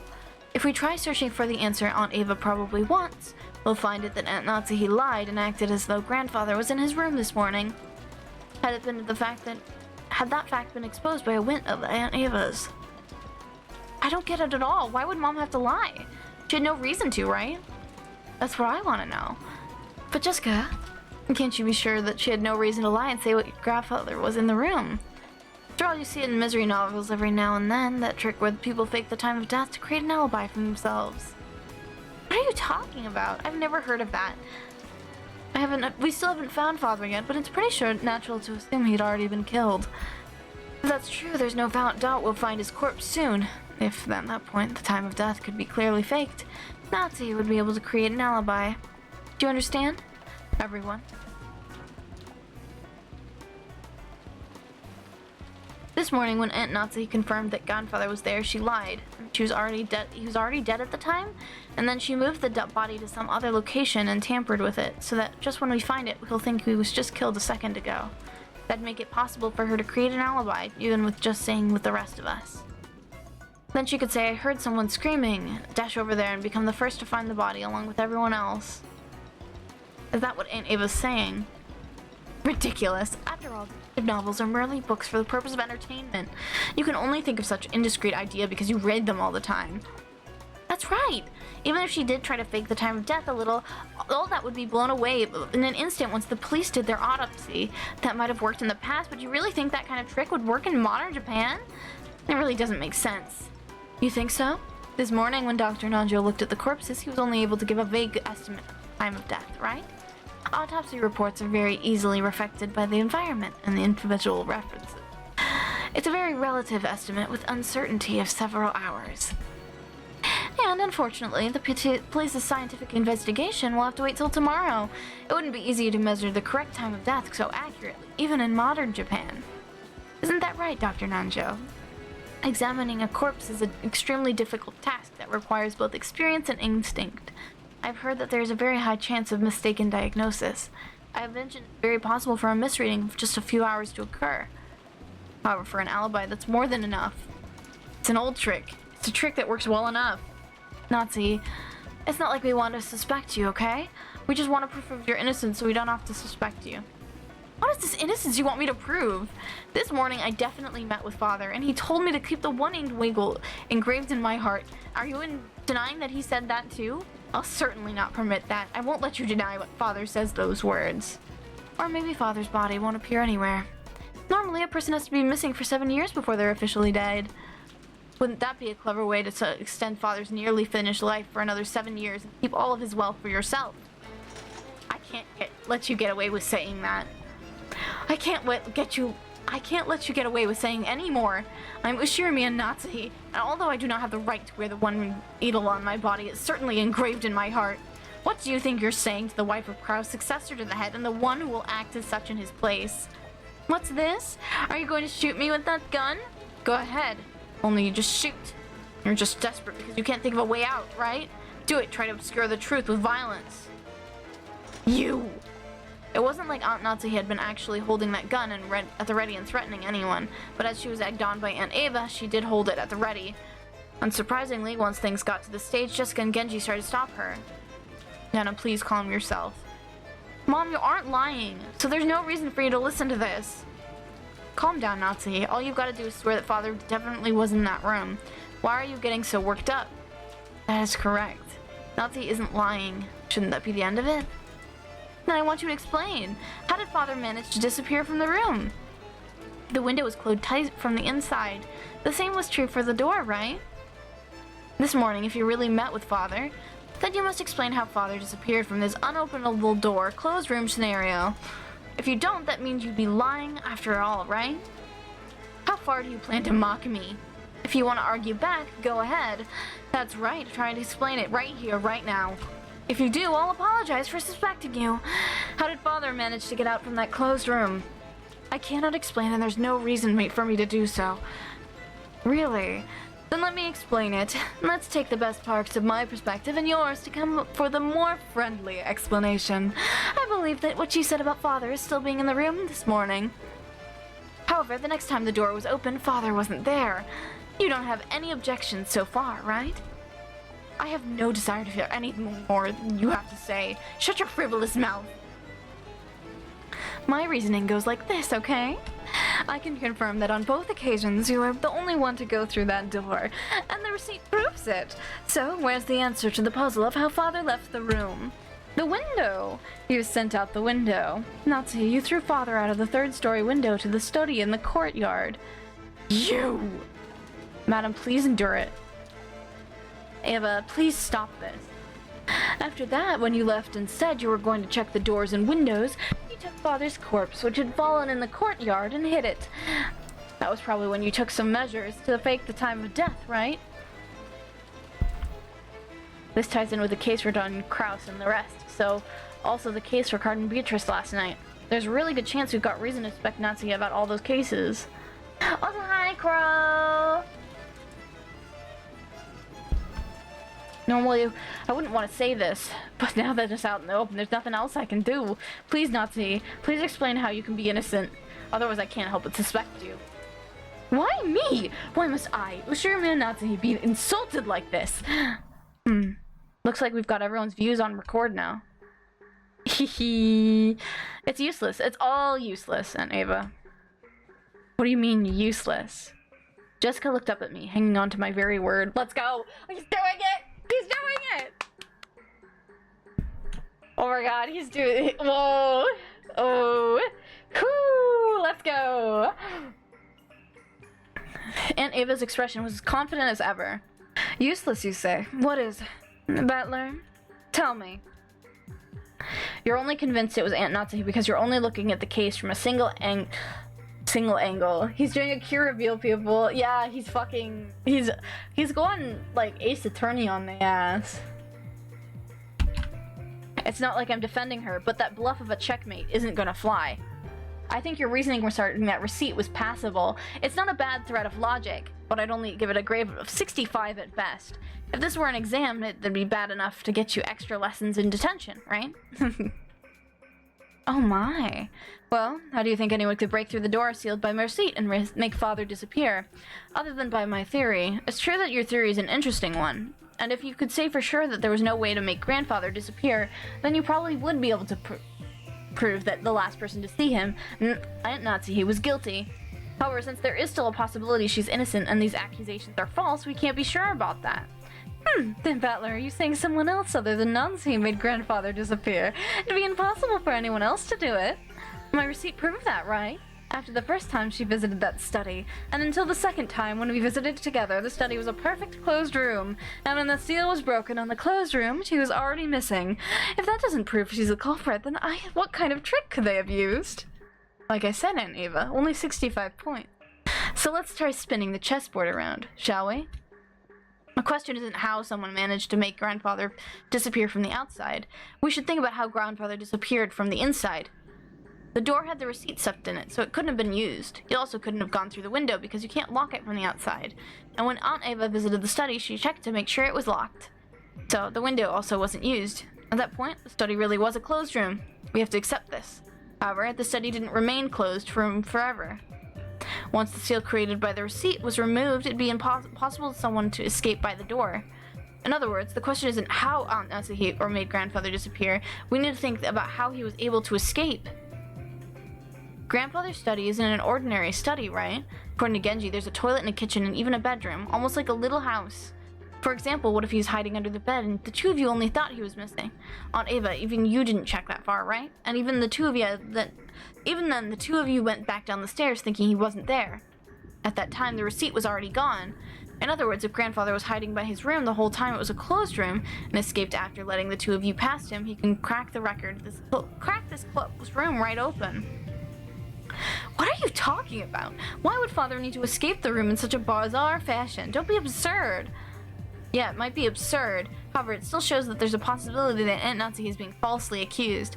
Your receipt wasn't perfect. In chess, we might call that check, but it isn't checkmate. But the thing that really pisses me off is how you're pressuring Aunt Natsuhi to explain it and then claiming she must be guilty if she doesn't. If you want to go down that road, then why don't you let me, Ushiri, and Battler spill the chess around one more time? Aunt Eva, according to your own argument, you must explain to us why you and Uncle Hideyoshi couldn't have killed those 6 last night and then casually returned to the guest house. You've been trying to force Aunt Natsuhi to explain, so I'm sure you can prove your own innocence, right? Especially now that all of grandfather's wealth has suddenly been plopped right down into your hands. That's right, you're suspicious enough yourself, aren't you? Mom's suspicious because she was the last person to see him. Then what about you, Aunt Eva, the last person to say Dad and the rest? Just like Battler said, prove that you weren't the ones that killed them. Mother, I also think your reasoning was a little overeager. I'm sure that the receipt was an important hint. But like Battler said, it's not enough to prove that Aunt Natsuhi was responsible from the plot. We're all equally suspicious. It's not right for only Natsuhi to be persecuted. Oh, proud father, crawling under his bed? You call nonsense like that an explanation. In that case, why didn't you explain first? Who killed those 6 and how, and then try showing us proof that you weren't involved. Oh.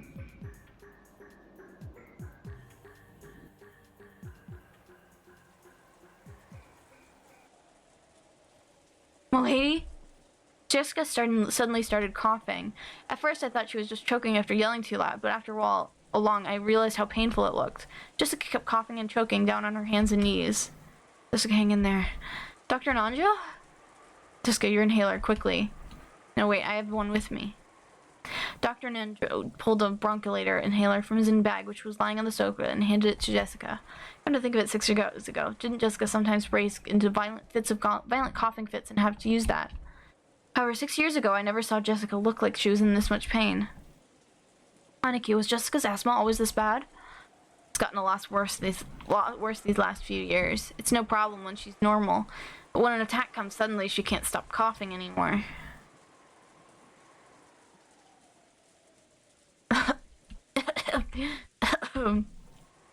Lady, your medicine. Here. Ugh. Taking the inhaler from Cannon, Jessica used it with a practiced hand. It looked like her throat would still itch for a while, but she had it under control. Are you okay? You scared me. No big deal. Don't worry about it. Beads of sweat covered Jessica's whole body, and she couldn't hide her rough breathing, but it looked like her sudden attack had calmed down for now. The disturbance had made the dangerous atmosphere up until now seem slightly unfocused, but that's fine. That kind of battle of mutual suspicion is completely unnecessary. When you think about it, finding alibis for each other and looking at the culprit is probably meaningless. After all, we're just powerless, ordinary people. And when the police come tomorrow, they'll definitely employ cutting-edge techniques and investigate the case thoroughly. Solving all the riddles and arresting the culprit. Perhaps Battler is right after all. Just as Nazi is suspicious, I can't ignore the fact that I'm suspicious too. Arguing about that now will surely be unproductive. Everything will be fine if we just leave it to the police tomorrow.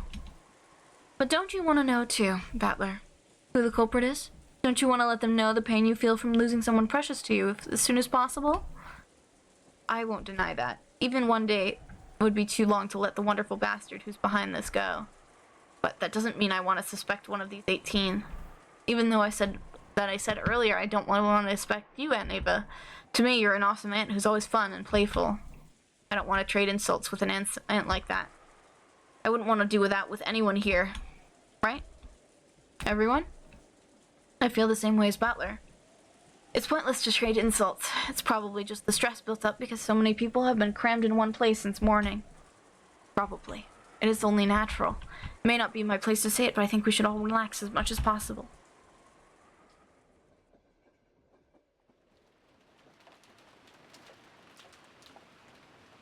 Ava, I think we'd better cool our heads too. The receipt's definitely a big clue for figuring out how Father disappeared. We shouldn't tell the police about it we should tell the police about it when they come. That's right. Right. I just felt a little triumphant when I figured out what part with a receipt. Of course, it isn't fair to only suspect Nazi, right? They're just as suspicious. But still, Battler, at least a part about the receipt is real, okay? Don't forget it. And try to thinking deeply about what it means one more time, okay?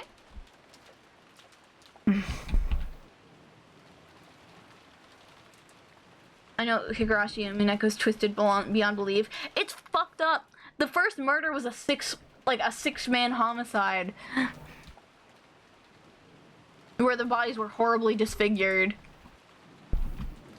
Aunt Ava and Uncle Hideyoshi stood up. It looked like they were planned on leaving the parlor. In the end, it's pointless for us to keep playing detectives.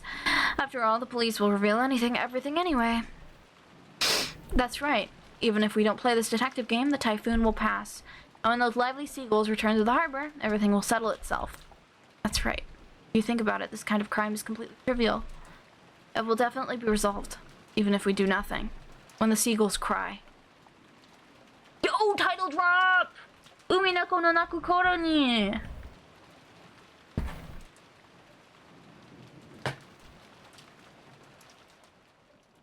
Nazi, I take it you don't want to see my face anymore? I feel the same. If I remember correctly, yesterday you had some rooms prepared for us in the mansion, so we didn't need to go back to the guest house, right? Those should each have a bath and a toilet as well as a lock and chain to secure the door.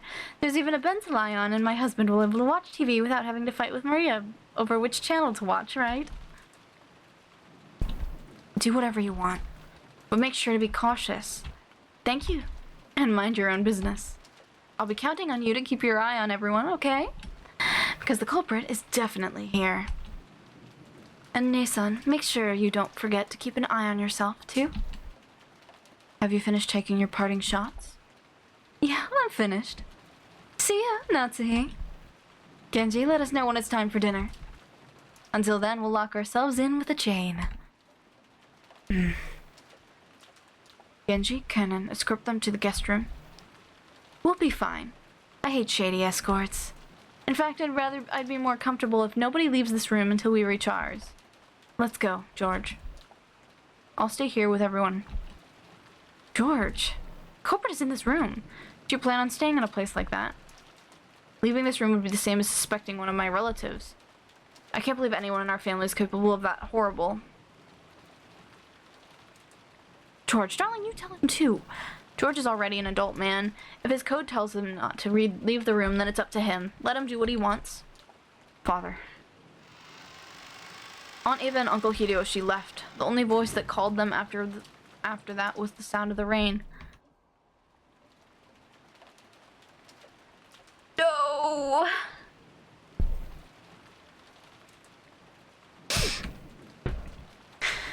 The parlor was buried underneath the savage atmosphere. When I looked at the clock, I was surprised to find that it was already evening. Had we already really spent that much time worrying about needless things, talking with each other, fighting with each other? Feeling bored, I started scratching my head when Marie and I made eye contact. I was a little surprised since I thought she was completely immersed in the TV. I believe it now. The letter, the murders, everything. It was all Beatrice. In fact, I almost feel like begging her to come out and take credit for it all. I want it to be the work of a 19th person. Otherwise, the 18 of us will keep suspecting each other. I think believing in a 19th person is better than that.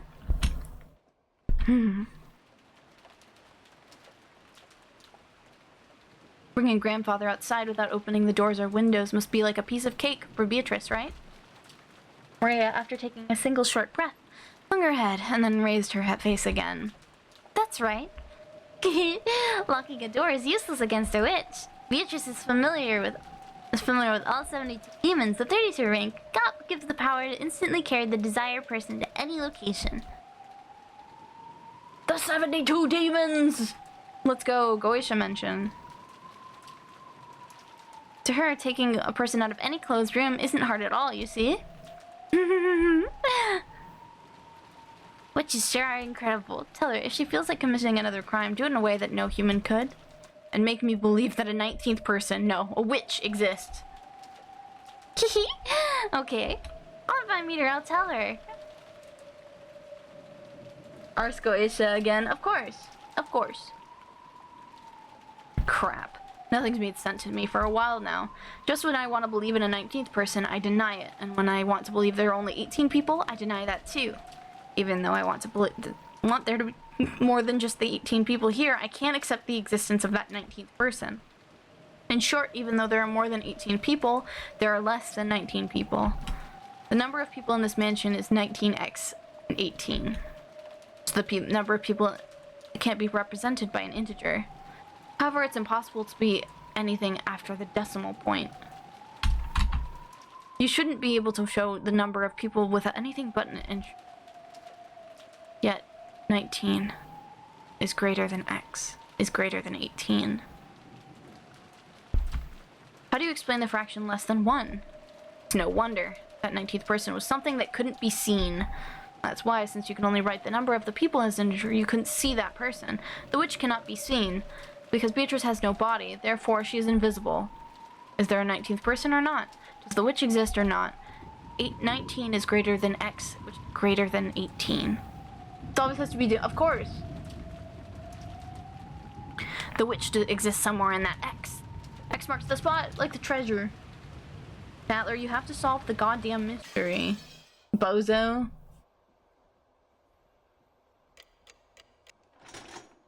Oh my god.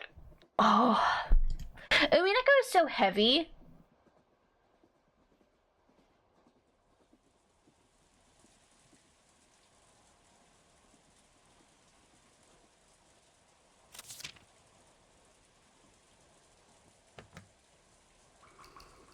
Okay. We're not ending here. I am gonna keep going, but I do want to refill my drink because I'm out and my voice is getting a little scratchy. So...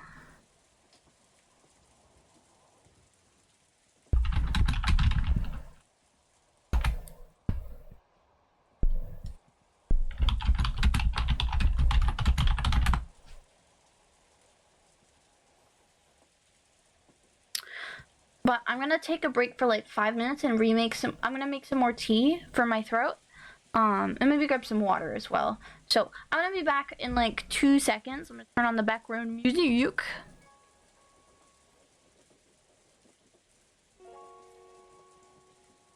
And we're gonna take a 2-3 minute break. So I'm also probably gonna, Yeah, I'll pop an ad on so we don't have ads right when I get back. So let's go over here and I will be right back.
Hehehe.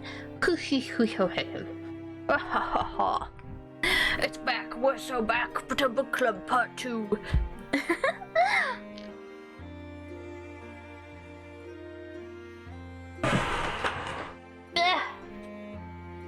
Grab something before.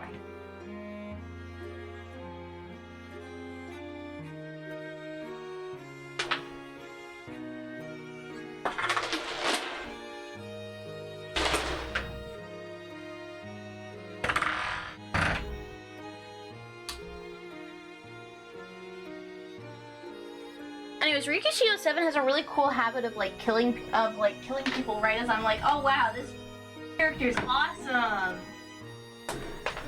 She's kind of sick with it though, and they're like, Rikishio 7's like, yeah, you think milks are cool? You think milks are good? Kill your. I shouldn't say that. I can't say that on stream. I can't say that on stream. I'll kill. Anyways, I'm pretty sure that Ava and Ko are about to die. Pretty sure Ava and Hideyoshi are about to die. Everybody say goodbye to Ava and Hideyoshi. Everybody say goodbye to them. I miss them already.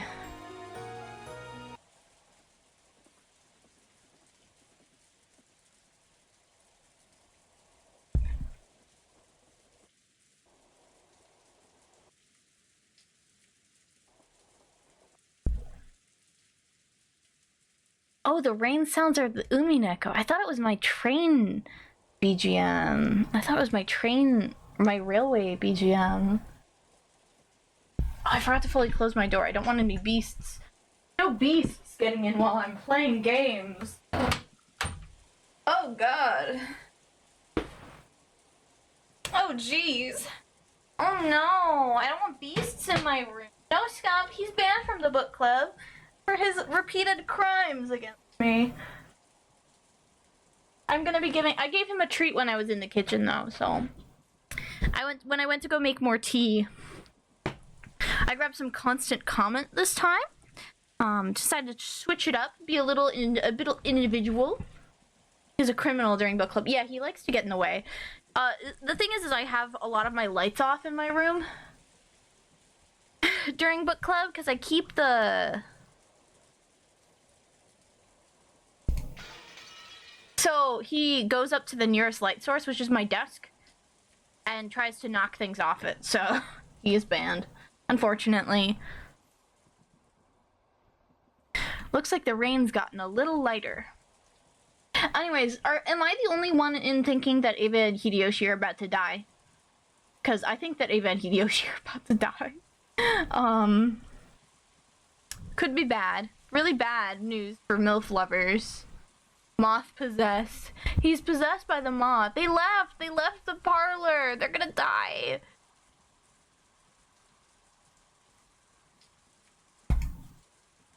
It sounds like, still pouring down. Even if it did stop, there's no boat on the island. But it'd be nice if the boat came quickly tomorrow.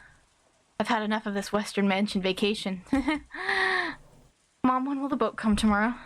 Normally the boat will take them back would arrive at 3 today. They probably sent us a phone call to say that they would come after the typhoon passed, but unfortunately the phones aren't working. But they aren't children over there. Oh, they were told to both drop off and collect our guests, so they will most likely arrive first thing tomorrow morning, probably around 9, I believe. It was completely black outside. When I looked at the clock, I realized it was just past 7. I was starting to get hungry. In the kitchen, Kumasawa was cooking enthusiastically. She had laid out a variety of dishes, and while they didn't match the level of Gota's artful cooking, they were still quite gorgeous. It was an act of kindness from Kumasawa, who was trying to enliven everyone's low spirit with some food. Kumasawa wasn't nearly as talented as a professional cook like Gota, but she was far from unskilled. On the contrary, since she'd been brought up in a fishing village, the simple food she created was sometimes highly praised. Cannon arranged the food Kumasawa had finished creating on plates under her direction. Cannon also helped in the kitchen sometimes, but since he was rarely placed in that role, he was slightly awkward, even though he tried his best. Self-conscious about the fact he couldn't cleverly arrange the food, Kanon's expression darkened slightly, but Kumasawa smiled as though everything was fine. Man, I love fauna. MILF. Oh, man, I love fauna. That's true.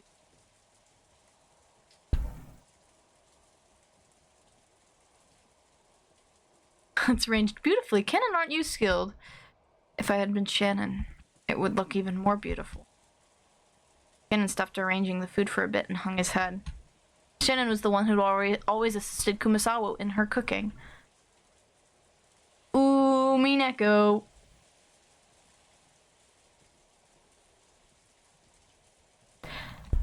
Tonight, Kanon was doing it instead. As he remembered Shannon's face and her brutal end, he'd grimaced. Forget that for now. Genji spoke kindly to Kanon as he advanced upon. Najo had escaped from the parlor once the mood had grown sour, and Genji had become his opponent in the game of chess among Nanjo's request. Yes, I won't forget it for now. Indeed, that's probably for the best. Genji purposely refrained from casing Kanon as he spoke. He did so because he understood that it might make things tougher on Kanon if he noticed that someone was looking at his eyes. Najo also understood that and held back any thoughtless words. I wonder where Kinzo-san has gone. I hope that he's safe, but I do not know. However, I believe everything has proceeded as the master had hoped and arranged for. To distrust that would exceed my role as furniture in service to the master. Aren't you scared, Genji? I'm frightened that something bad will occur again tonight. I have nothing to be afraid of. I serve the Ushirimiya family, and that is all. Nanjo sighed through his nose and made a carefully considered move. Nanjo was very slightly dubious. Could Genji possibly be thinking that he'd be left out of this? He couldn't even imagine what was happening inside the mansion. But he definitely couldn't deny the possibility that Kinzo had devised something. If you liken this island to chess, Kinzo had opened the game, and as a result, 6 pieces had been defeated. Could it be that Genji was calm because he believed he alone was on the outside of the chessboard, and could it therefore be safe? Nanjo thought about it. Isn't everyone just a piece on this chessboard lined up equally without any exceptions? Wasn't even Genji, who had gained more of Kinzo's trust than anyone? No, who was confident of his position as Kinzo's only close friend. Just another one of the chess pieces laid out on the chessboard? Genji, I'm truly frightened about tonight. I hope with all my heart that we will be safe when tomorrow morning comes.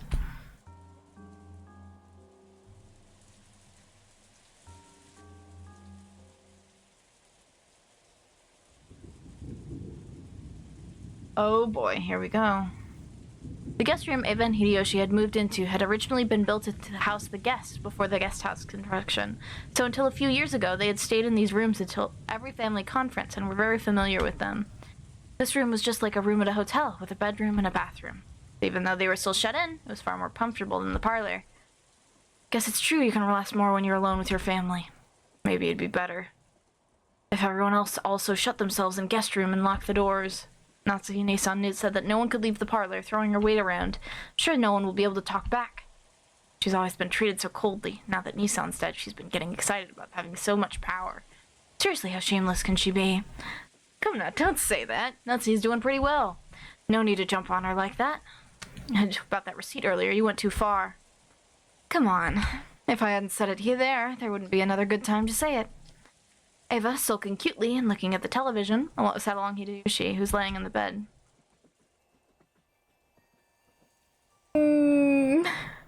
Still, we haven't been alone like this for quite some time. You're right. Come to think of it, both you and I have gotten pretty old.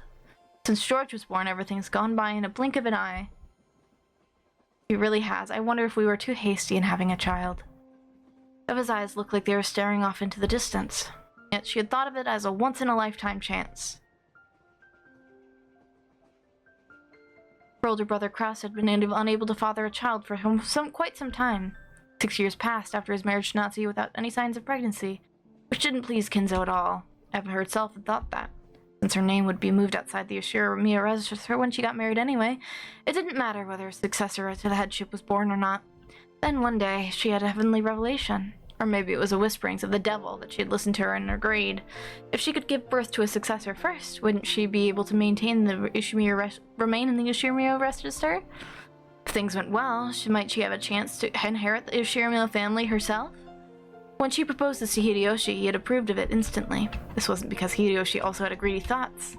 For Hideyoshi, who has no close relatives, it was a chance for him to feel once more like the long-forgotten thing called family.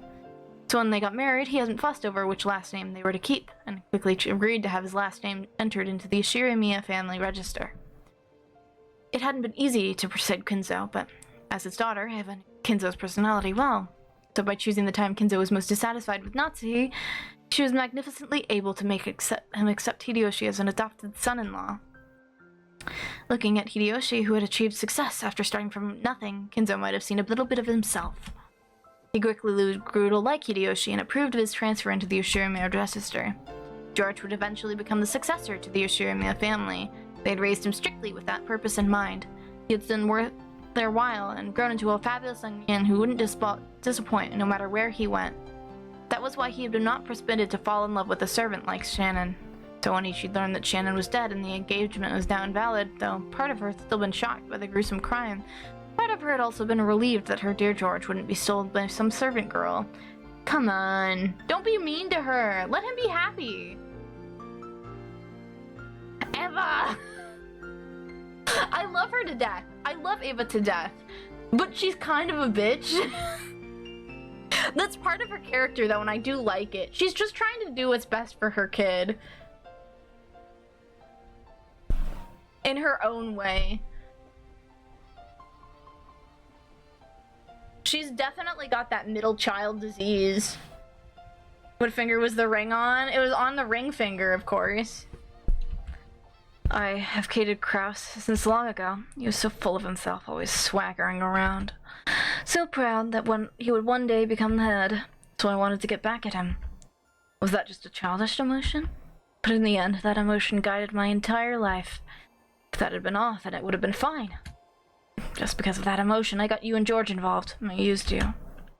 Eva, don't blame yourself for that. Hideyoshi got up and held Eva's shoulder. She could feel warm understanding from him. Well, I reached the halfway point in my life long ago, but you know, I have absolutely no regrets about how I've lived my life. Not one. I think that since I've been with you, Eva, I've been able to relish an enjoyable life that other men never will. After I lost my relatives in the war, you reminded me what the warmth of a family is. So I'm grateful to the Ishirimiya family and think of it as my only one. This is a parent who's too hung up their ways and unwilling to understand her child until it becomes too late. Yeah. Also, Hideyoshi's so awesome. Like, Hideyoshi and Eva are probably, like, the most, like, chill out of all of them. Like, Eva is, like... I feel like if Eva was given enough time, she would definitely, like, change her mind about Shannon, is the thing. Because if George actually stood up for himself and grew a damn spine, I think it'd be fine. In this life I've led with you, not a single thing has been wasted. It's really been a fun life up until today. Thank you, darling. Eva hung her head, burying her face in Hideyoshi's chest. Probably no one in the parlor could ever imagine this side of Eva existed. I'm the one that should be thanking you. Until today, there hasn't been a single day I've regretted being with you. Me too. I'm so glad to have you by my side. They're genuinely so sweet. Genuinely. George is already a fine adult. Even if I don't look out for him, he's a man who could do his job well on his own. I wonder, around New Year's, do you want to go spend some time in the Maldives? Just us, no one else. No way. Aren't you always saying that you're so busy responding to New Year's cards that you don't even sleep? None of that this New Year's. I won't read New Year's cards. I'll just stay quiet and check to see if I won the New Year's lottery. It'd be sure to nice if we won a color TV this year. No way. I don't want to waste time checking the lottery while in the Maldives. And none of that either. How does it sound? Just the two of us taking it easy like we were newlyweds just before George was born. Yeah, in that case, fine. Here the Maldives are wonderful, an island with nothing on it, surrounded by beautiful coral reefs and cottages lined up over the water. Like when we were newlyweds, you say? Starting when? As soon as I've finished up some business. I won't know until I've asked the travel agency, but probably before New Year's Eve. No way. Right now? I want to go right now. Eva nagged his lips in a peevish yet facious manner. The only sounds that filled the room were the distant sounds of an announcer on the news, which Hideyoshi had left on, and the obnoxious pounding of the rain against the window.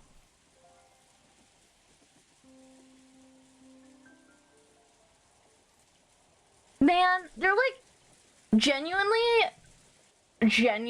like, it's really rare to see like such a like functional couple dynamic. Like, they've got their issues, but like it's actually like a super like healthy relationship between the two of them, and it's awesome. I fucking love Ava. Get her fucking out of the Ushiromiya family.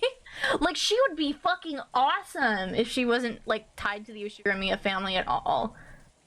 If she had just left instead of joining to one-up Natsuhi.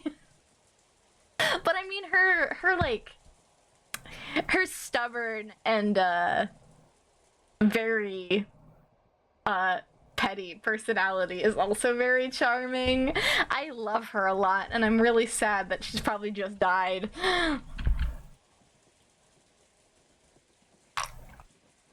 Madam, dinner has been prepared. Will you eat here and here again? Yes. Have it brought here. Is Dr. Nanjo still in the kitchen? Yes. He said he wishes to carefully deliberate over his next move. Don't worry, he's also other servants. Genji's good enough at chess to be grandfather's opponent. I hear he's even better than Dr. Nanjo, right? That's right. Long ago he played against me, but he must have let me win. Maria, sounds like it'll be time to eat soon, but look at you, you've been watching TV all day long and you still haven't gotten bored. I'm always watching TV, so I'm fine. Hey Maria, it's her as a TV kid. Food's coming, so we have to clean up the table. Earlier we had torn several pages out of Maria's notebook, and there was now a mess where everyone had been drawing together. This became cleaned up quickly. Still, everyone here really can draw. I'd never guessed. Genji, ask Eva and Hideyoshi whether they'd at least like to have dinner with us. Although they'll probably turn us down. Certainly. At first father and now Eva. It's quite hard to gather everyone at the Yoshimiya dinner table. Natsuhi felt her headache start throbbing again and lightly held her temples.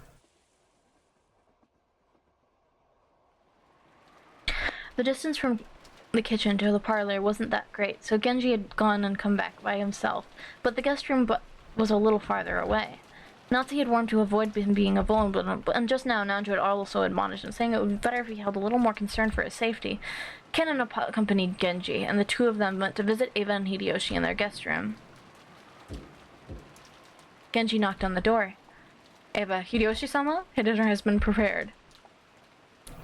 We waited a short while for them to come out. I hope she gets the gold in her own damn crest. Yeah, me too. Let's let her win. Eva stays winning. We waited for a short while for them to come out, but there was no response. Genji, look at this. Kennen pointed under the door. They're dead. They're so dead. They're so fucking dead.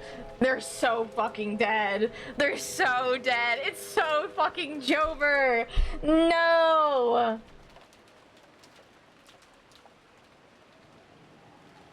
Every time we read Umineko, every time there's a book club, another MILF dies. This is the saddest part of Umineko. Wholesome equals death every fucking time. Yeah, it was a death flag for sure. Normally when something was inserted this way, it'd be interpreted as a message from someone outside the room. But since this might be a private moment for Eva and Hideyoshi, it was not something that Kennen and Kenji were supposed to take interest in. But this Western envelope was one of Kinzo's, the same one as Maria had taken out last night and surprised everyone with. There can be no mistake. It is one of the Master's envelopes. Or could it be? Even though this is one of Kinzo's envelopes, the letter Maria read aloud the previous night hadn't come from Kinzo. Genji continued knocking a little harder and called out with a loud voice, Eva? Eva-sama? It's Genji. Are you there?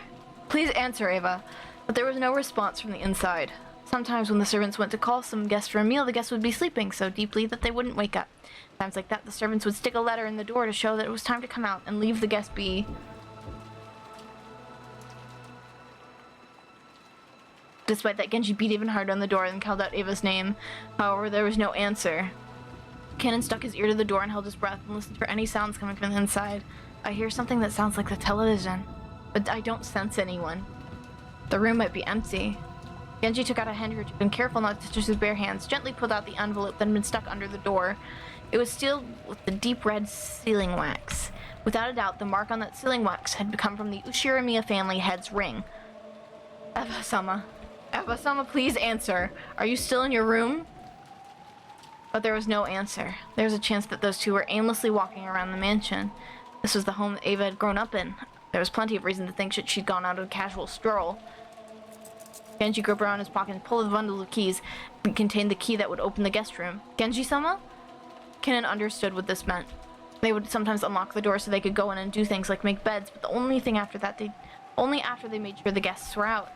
To unlock the door for any reason, especially do so when there was a chance the guest hadn't given permission and might still be in there, was an action unforgiving of a servant.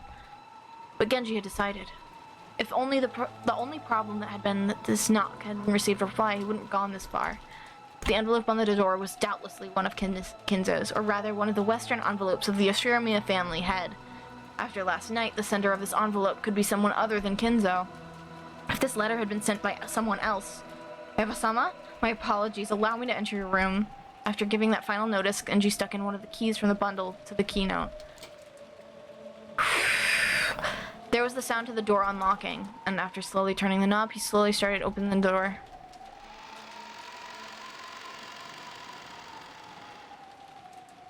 Light seeps through the crack in the door. Were they in the room, or had they forgotten to turn off the lights? Clank. It was the sound of a door chain being pulled tight. The chain had been secured. The chain couldn't be secured from the outside, so it also proved that they were in the room. The sound of voices on the TV seeped out of the room. The lights, the chain, the TV, all of these things made it clear they were in the room, but there was no sign of them. Genji called out to Eva once again through the crack of the door, but there was no answer. Genji-sama, what should we do? As part of their job, the servants were able to unlock almost any door in the mansion, but they had no way to open a door with a chain. The only way to get by the chain was to cut it. It was certainly not permitted as part of servants' usual work. Creepy chill had already rushed up their backs.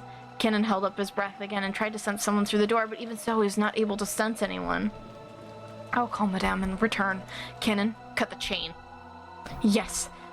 As Kennen hurried away to get a cutting tool, Genji called him to stop. Wait, Kennen, return to the kitchen and take Kumasawa with you. You must not act alone. Yes, certainly. It looked like Kennen was wondering why he had to do something so troublesome in the middle of this urgent situation, but Genji had said it out of weariness. He didn't care what happened to himself, but in the worst case scenario, he didn't want anything to happen to Kennen.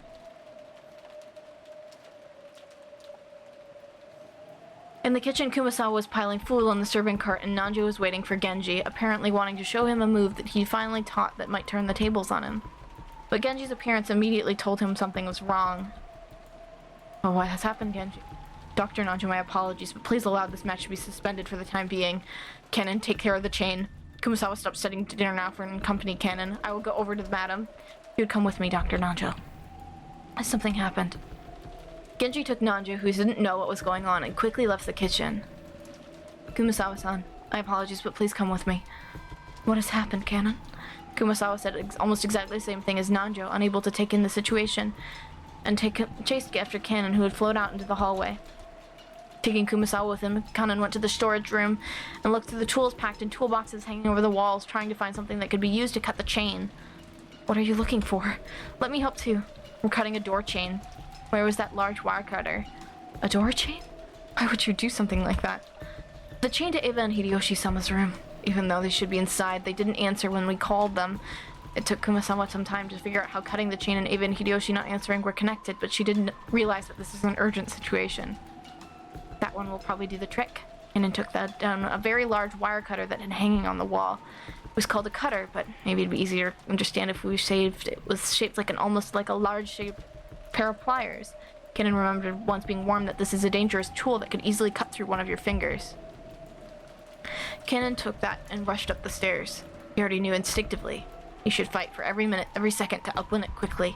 Or perhaps it was already... Please wait, Kennen. Hurry! Kumasawa eventually caught up with him and was gasping for breath with both hands on her knees. When Cannon changed his grip on the wire cutters and locked up the door, he left in awe, struck speeches. Yep. What is this? Ugh. Kumasawa screamed weakly, her face pallid. That was no surprise, because right there on the door, just like magic circle had been drawn on the shutter of the Rose Garden storehouse, there was another eerie shape drawn in a blood-like paint. However, it would be odd to call this one a magic circle, because unlike what most people would expect, it wasn't a circle with shapes drawn inside it. A slightly more complicated geometric shape. However, those strange characters filling in the gaps, which weren't from the alphabet, were the same kind as the ones on the magic circle on the shutter. But the thing that had Cannon struck speechless wasn't how eerie the magic circle was. It was that something like this hadn't been there a short while ago. First, he had taken a trip back to the kitchen. After that, he'd gone to the storage room to grab a tool and headed right back. Put those together, and it could have been more than 5 minutes. How could someone add something this creepy during that period of time? As though it had just been drawn, almost like the door itself was bleeding. Several unsettling vertical red lines slowly dripped down, getting longer and longer. Ugh. Kumasawa's knees gave way, and she sank on the spot. If Kumasawa hadn't done this first, then Cannon surely would have wanted to. Beatrice-sama. It's the work of Beatrice. How horrid, how horrid! Cannon gulped, then readied the wire cutter, and then approached the door. He didn't want to get close to the disturbing magic circle, and he really didn't want to touch the steadily dripping substance that looked like blood. But if he didn't get close, he wouldn't be able to cut the chain. Fighting this cold feeling, he gulped again, and after gathering his courage, he went up even closer, putting the wire cutter up against the chain. He then pressed with all his strength, managing to cut through the chain far more easily than he had expected. The cut chain fell into 2 separate sparks, which continued to clang as they swayed back and forth. Cannon-san, there's an envelope by your feet, and it isn't that the master's. It looked like Kumasawa had also noted the Western-styled envelope at the bottom of the door. At sealing wax had been sealed with the head's ring. Cannon hesitated for just a second over whether he should open the letter first or check inside the room, but he eventually decided on fulfilling his original purpose. The butler disappeared. Yeah, he went to go get, Natsuhi and the rest of the family. Cannon pulled a handkerchief out of his pocket, so he wouldn't leave fingerprints on the door. If his worst fear was realized, the police would have to investigate this room too. He slowly pushed the door open, and he was able to more clearly clear the sound of the television, which had been seeping out faintly this whole time. Eva-sama? Eva was lying face up on the bed with her shoes still on? Kumasawa had fearfully entered after Cannon was hiding behind his back, screamed a short eek, and she saw Eva like that. Eva's shoes had been the first part of her that Cannon had seen, so the oddness of wearing shoes in bed was the first thing to strike him, but when Eva's head shifted into his line of sight, Cannon couldn't help but let out a short stream like Kumasawa. Right in the middle of Eva's forehead, something had been placed? Something that was growing there? No. Right in the center of her forehead. Was it an old-fashioned knife? Some of that or some weapon like it was sticking out. Okay. God, the audio design in this game is so, like, bone-chilling. I feel, like, ill slightly. I'm like, ugh. At the base of where it was stuck in, blood dripped down, staining the sheets on the other side bright red. Kumasawa's knees gave way once more, and she sank down on the floor. Her mouth kept flapping open and closed, but she couldn't even scream. Eva was dead, with some kind of weapon sticking out of her forehead. Both eyes were open wide, and the image of the person who killed her must have been burned into them. But the only mouth capable of maiming that person had been shut for all eternity. Even though her forehead was the last place they wanted to look, they couldn't tear their eyes from it. Right there, the weapon was stuck in Eva's forehead, standing almost perfectly upright. We'll probably get to Hideyoshi in a second. And on the handle was a complicated design you wouldn't expect to see on an ordinary weapon. That thing could be summed up with the word occult. It was a vulgar object with a design that might have been of some demon. What about Hideyoshi-sama? Hideyoshi-sama? Eva was on top of her bed, but the other bed was empty. Where was Hideyoshi? After taking a backwards glance at Kumasawa, still on her knees and stupefied, he checked the bathroom just in case. At the moment he opened the door, he was greeted by steam and the sound of the shower. The bathroom was the same familiar style as most hotel bathrooms. When taking a shower, a waterproof curtain was used to keep the water from flying out. The waterproof curtain was half open, and lying tumbled down in the bathtub was Hideyoshi, completely naked with both eyes open. and pointing right at Cannon. Just like Ava, with a weapon with a demon-like design was stuck into his forehead. Since his head had been under the shower's hot water the whole time, his face wasn't half covered and filthy with blood like Ava's had been, but the sight of him still dead was taking a shower was tragic enough.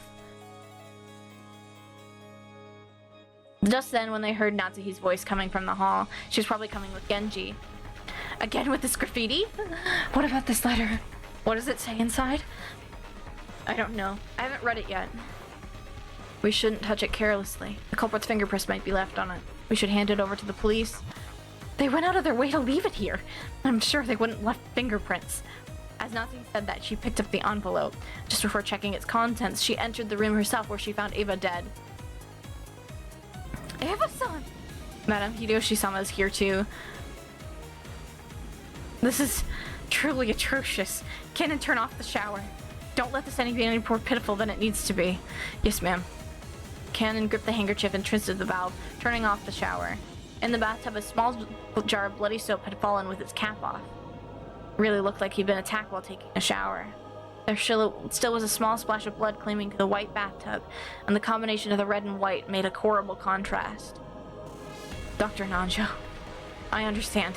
No signs of post-mortem lividity. Rigor mortis hasn't become either. It would seem that an hour or so has passed since they were killed. Even so, how would a weapon with such a horse handle could do that to the skull? I can't imagine. Nanjo checked their pulse and their pupils, making certain of their deaths once more. Also, a knife placed in the forehead of someone is very realistic. It's very hard to pierce the skull. That's part of the mystery. As Cannon watched this business-like treatment, he thought, couldn't you tell at a glance that they're dead without doing all that? Ninja thought about removing the weapon, but then he decided it would be better to preserve the scene and hand it over to the police, so he left it alone. But a close inspection of the base showed that it didn't have a blade. In fact, it was more conical than blade-shaped. Oh yeah, it's an ice pick. Ice pick is... If you're using an ice pick to the forehead, there's bones in the forehead. You can pierce it.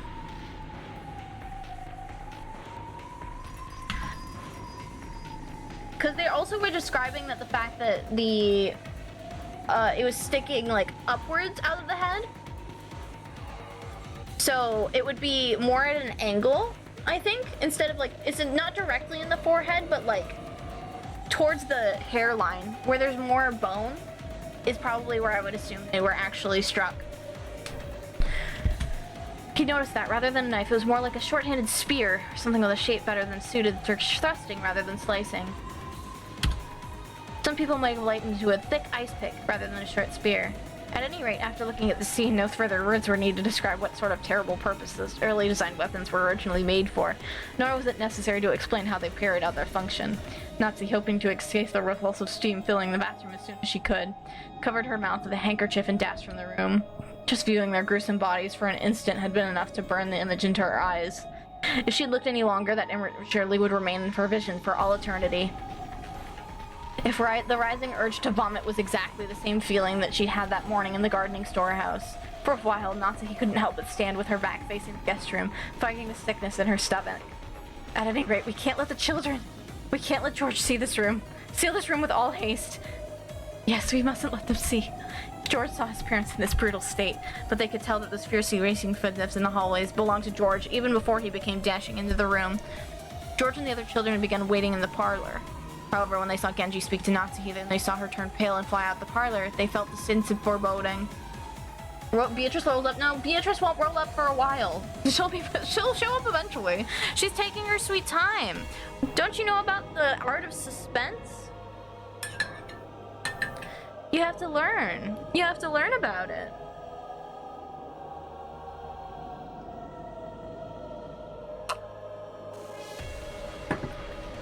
Others, they felt a sense of foreboding. They saw a large group of people gathering around the guest room. They were sure of it. Father? Mother? What is this? Another magic circle? Ava and Uncle Hideyoshi are safe, right? Hey, Kennen! What's this about? Kennen didn't have to say anything. George screamed after he ran into the room, told them everything they had to know. Who did this? I'll kill you. I'll kill you.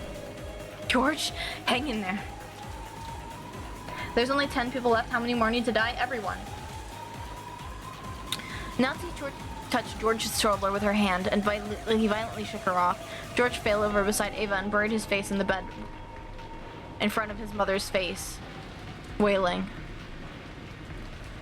Then he pounded on the bed with his fist over and over again.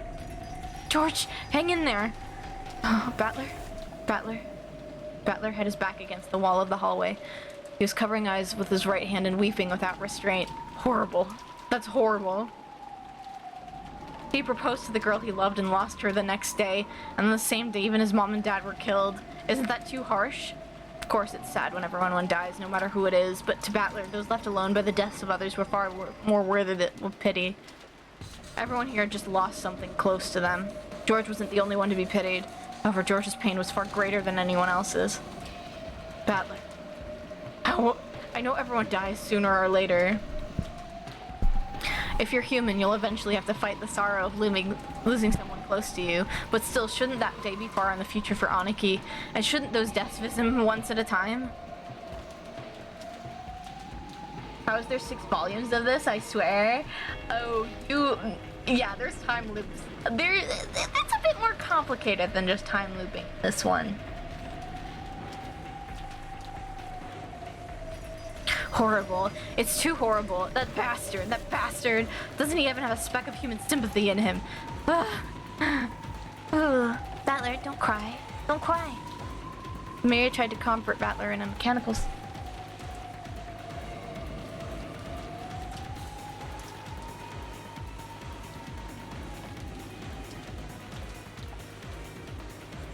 Thought I heard something. Hold on. I'm a little spooked. I'm a little scared, you guys.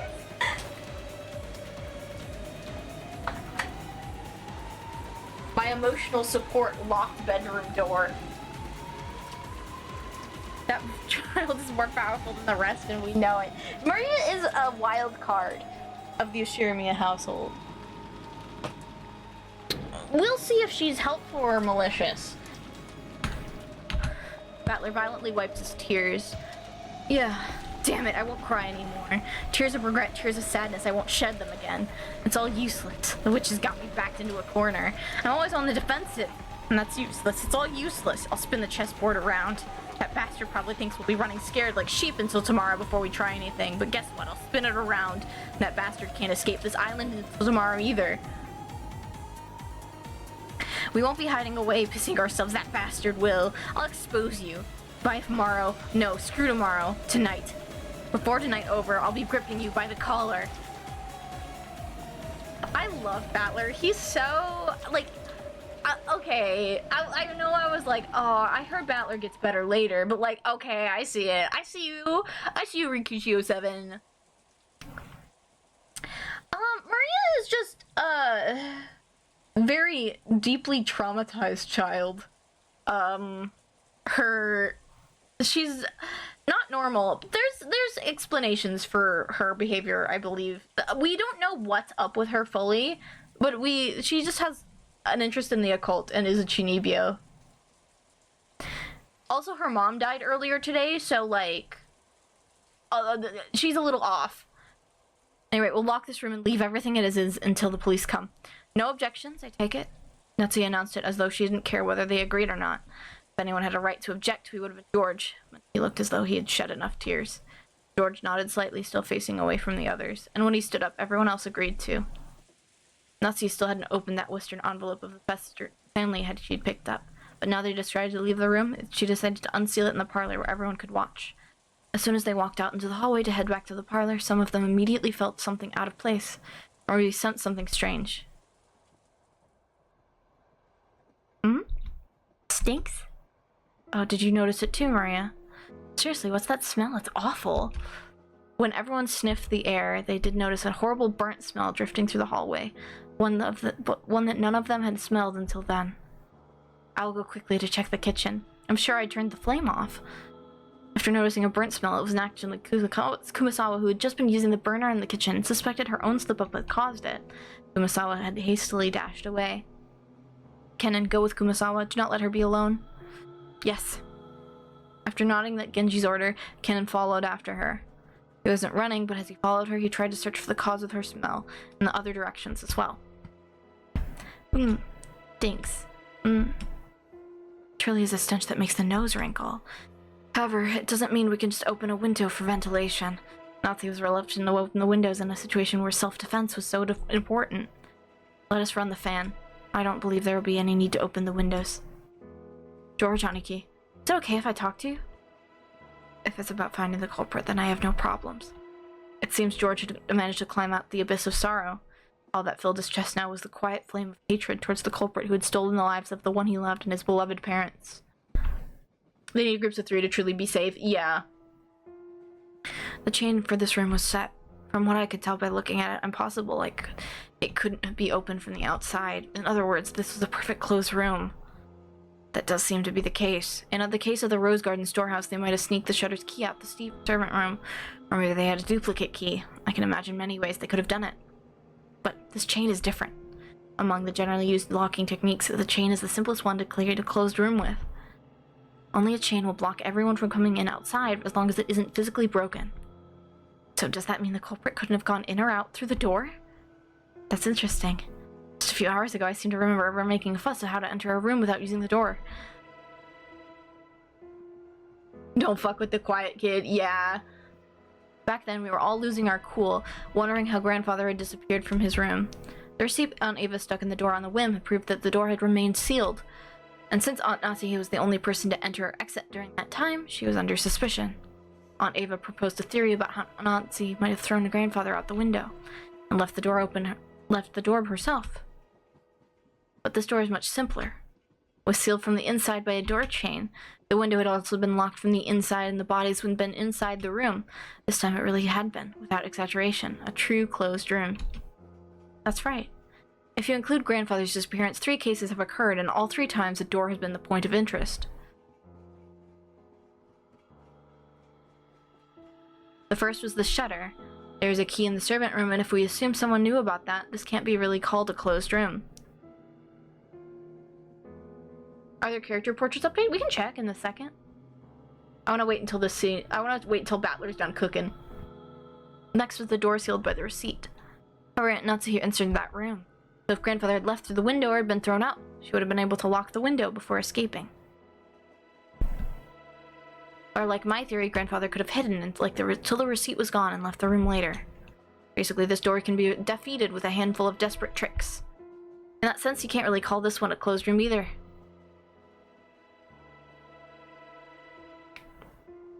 And now we have the door sealed with the door chain. Finally, we have to give up.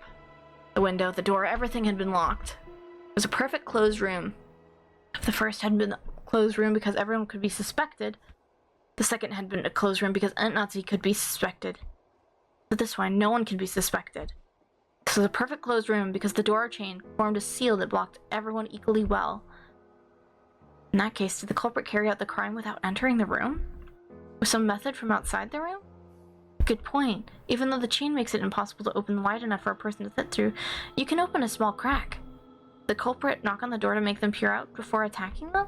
Wait, am I missing something? Yeah, you are. If Aunt Ava's body had been lying right next to the door, it might have been possible. But she was on the bed at the back of the room, and Aniko Hideyoshi was even in the bathroom. Looking from the crack in the door, you couldn't even see them. You couldn't even reach them with your hands either. Damn it, it's all useless. I don't have a clue. Something was tugging softly at my sleeve. It was Maria. Oh, here we go again. Satisfied? What do you mean, satisfied? Battler, since you didn't want to suspect any of your relatives, you made the wish saying you wanted the culprit to be Beatrice, right? Well, Beatrice granted the wish. Just as you asked, she did something completely impossible for a human to make you believe in the witch. And now you're complaining? How selfish. Ouch! I tapped Maria, who was laughing unpleasantly, on the head with my fist. Sure, thanks for granting that wish. That just now was to thank you, and also to teach you to stop laughing when it was inappropriate. More importantly, tell me, there was another mysterious scribble on the door to Aunt Ava and Hideyoshi's room. Was that another magic circle? That one had a really memorable and characteristic design, so I'd hope you at least know what it was. Ouch. I don't know, which is why I'm letting you take the credit. Quit whining and explain. You sure are violent, Battler. I won't tell you if you're too mean, get it? Ouch! say it. I'll say it. Stop hitting me. That's the first magic circle of the moon. What does it mean? What's the magic circle's effect? What is it? What does the Hebrew writing mean? The words are from the Old Testament, Psalms 107, verse 16. For he who has broken the gates of brass and cuts through bars of iron. This magic circle has two effects. First, it can open a door regardless of which method had been used to lock it. That sure is convenient. So you're saying that they're trying to make it look like a witch, because this closed room has a door that can't be opened without relying on magic? And the other effect? When you're blocked by unopenable doors in all directions, it opens a door. By using it in a difficult situation, it gives you a solution you hadn't even thought of until then. Generally speaking, you receive the powers of observation and discernment, inspiration, and intuition. Beatrice is trying to provoke you, since there's no way lowly humans like Bettler could figure out how this door was opened. Ouch. Okay, good work, so shut up. Sounds great. I'll accept this challenge from the witch. Maria, things like witches and demons don't exist in this world. Someone killed father and mother. I don't know whether that was someone I know or not, but either way, it was definitely a human. Yeah, but how? How did they reach those two through the crack in the door? It couldn't have been through more than 10 centimeters wide. At any rate, I can hardly stand this stench. What in the world could it be? Kanon and Kumasawa, who had gone ahead, realized the smell wasn't coming from the kitchen even before they'd arrived there, because they would noticed an even thicker wave of stench rising up from the stairs leading to the basement, which they passed earlier on their way to the kitchen. The boiler room. Okay. Oh.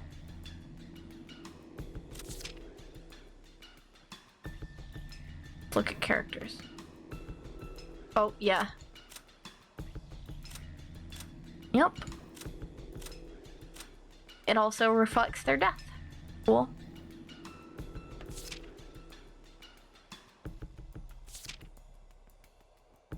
Those who remain shall tear apart the two who are close. I'll save as well. While I'm here. The boiler room. I wonder if there's something wrong with the boiler again?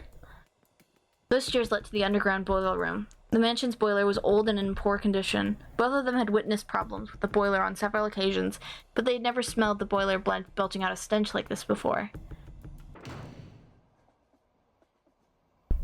Slam. What was that sound? The thing they had heard from the basement was definitely the sound of the door closing. Kumasawa had phrased it as a question, but she already knew it couldn't be anything else. Kumasawa was so surprised at the sound that her knees gave way yet again and she cowered. At that very moment, no one could have been in the boiler room. Just a few seconds ago, everyone had been crowded together around Ava and Hideyoshi's room. So who caused the sound of the door closing just now?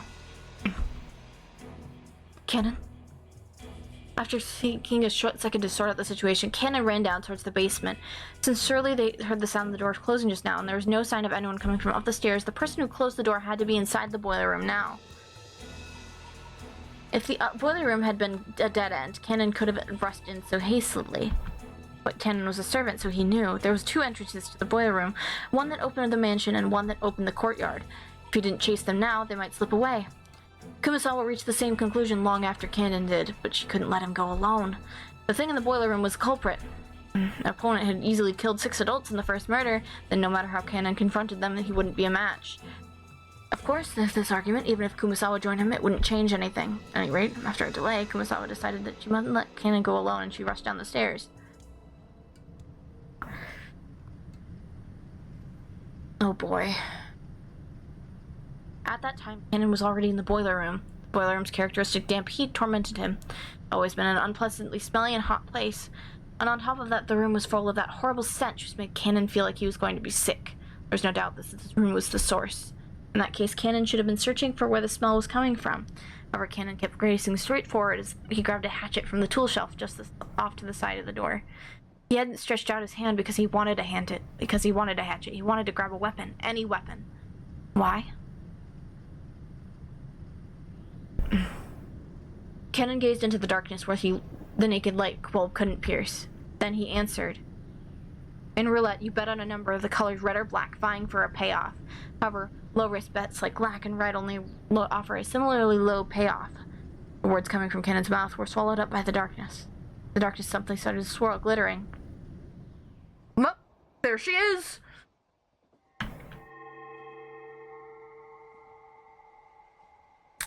Oh man, just deciding to show yourself, are we?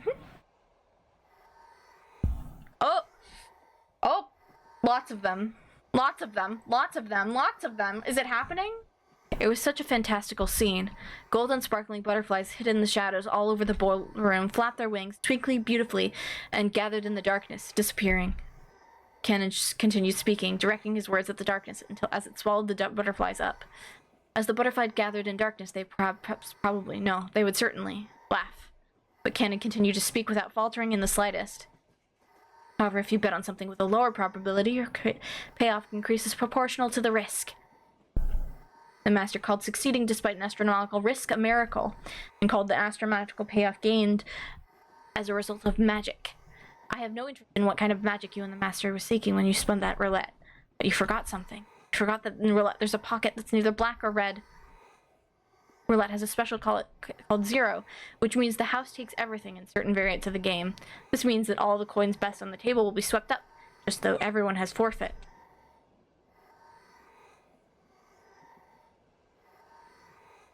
I set my heart on just one thing. I decided that if Shannon were to be killed and I was left alive, I'd sacrifice this life of mine and bring the roulette of yours to ruin. This isn't one of the master's rules, and it certainly isn't one of yours. I made this rule myself. I'm not furniture anymore. I'm the zero on your roulette. Kennon's face is twisted with humiliation. It was clear that his defiance against his own weaknesses is being ridiculed somehow. He's so fucking cool! Kennon's brow creased even further, and a fierce expression that he'd never shown to anyone appeared on his face. The hand grasping the hatchet was shaking. His sweat became drops, which slant downward. It was clear that the emotion causing Cannon's hand to shake wasn't just anger. However, Cannon suppressed that emotion. I won't let your words lead me astray again. This is where the demon's roulette ends. Wait. Another 1,000 years in hell for your next summoner, Beatrice! When Cannon raised the hatchet and tried to dive in the darkness definitely sneered. It sneered at the courage, though, as if it were vulgar, lazy, futile, and meaningless. Oh no, Cannon. Cannon, my boy! Don't kill him! I love him!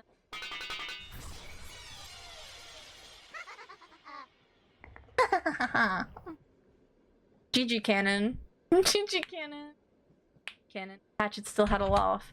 Couldn't take another step after that. With a clang, the hatchet had been grasping fell on the floor. And following that, with a pair of thuds, Cannon's knees had hit left, then right. Hand, which looked like it was trying to catch the sky, now that hatchet had been gradually lowered, landing on his chest. Then the other hand did the same. Oh. Oh dear. Right there was a handle with a demonic design engraved in it. Cannon looked down on his chest. The same type of weapon that had stabbed into Ava and Hideyoshi's foreheads was... Ugh. Cannon was curled up in anguish, fresh blood dribbling from the corner of his mouth, his makeup too extreme for Cannon's white skin.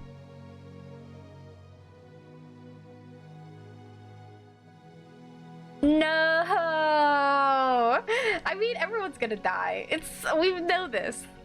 Around the scene, glittering gold butterflies danced through the darkness, mesmerizing. It was a beautiful, beautiful dance, a funeral march of tribute, ridicule, and contempt for a single boy's self-sacrifice. Cannon had already been prepared for his own death. But although he could do nothing but accept the death he'd received, he attempted one last measure of resistance. He grasped the handle of the weapon, sticking into the chest with both hands, and gritting his teeth with an acute, unearthly pain, he pulled it out. No! For only a moment, a bright red spray gushed out. It made an unprecedented bloop sound. It probably resembled the sound of Cannon's soul as it was sucked into the swamp of the dead.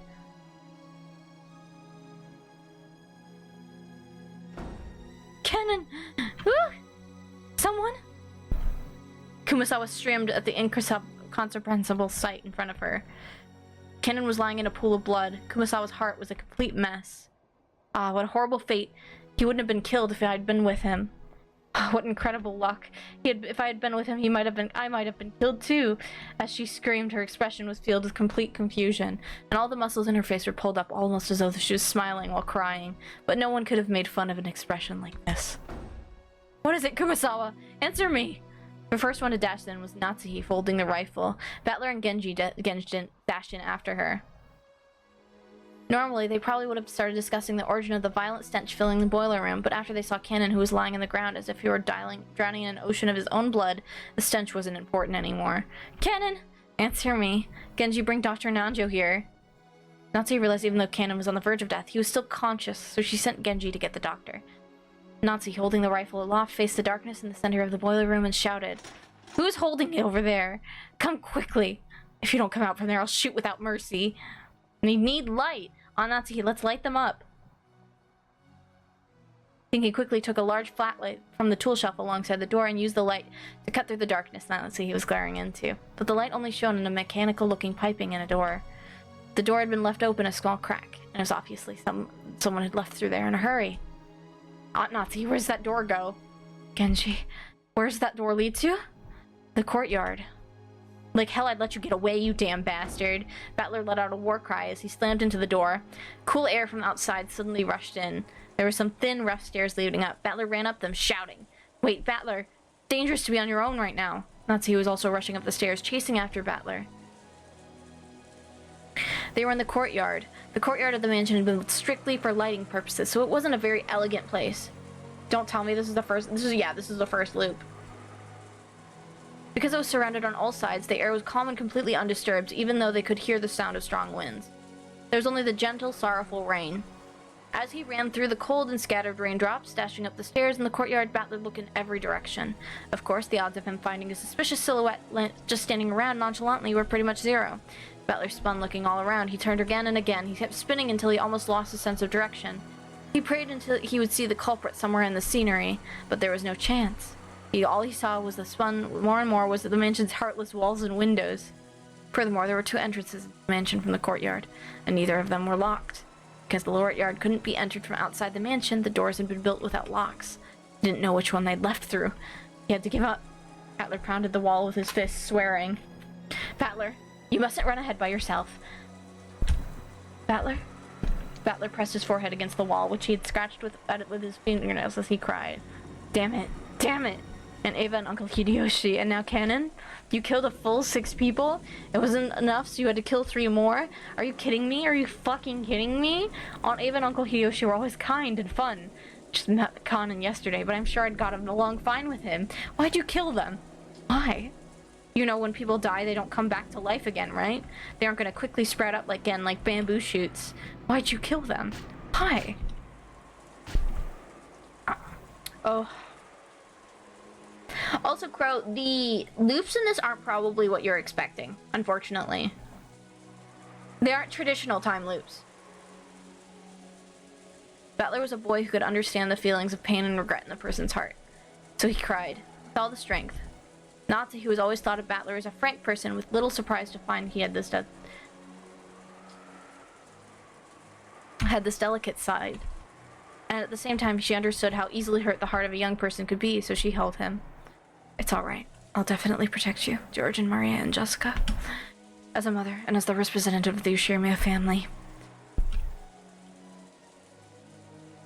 Battler, after stopping into Natsuki's chest for a while, wiped his tear with a bitter smile, as though he had been there like that the whole time, and tried to appear as though he'd cried more than enough already. "Anyway, let's go back for now. Protecting ourselves is a higher priority than finding the culprit. Tomorrow the boat will arrive. After that happens, the police will come and everything should be brought to light. There's no way the culprit can escape the island, no matter how much they struggle." "That's right. When the police come, and the seagulls cry, the crime will be solved." Umineko Naku Koro ni! The title drop! The other title drop. This is the second time they've dropped the title. But for some reason, Battler felt a slight sense of uneasiness, as if the seagulls would never cry again. That couldn't be true. When the typhoon passes, surely the lively seagulls will return to the harbor again.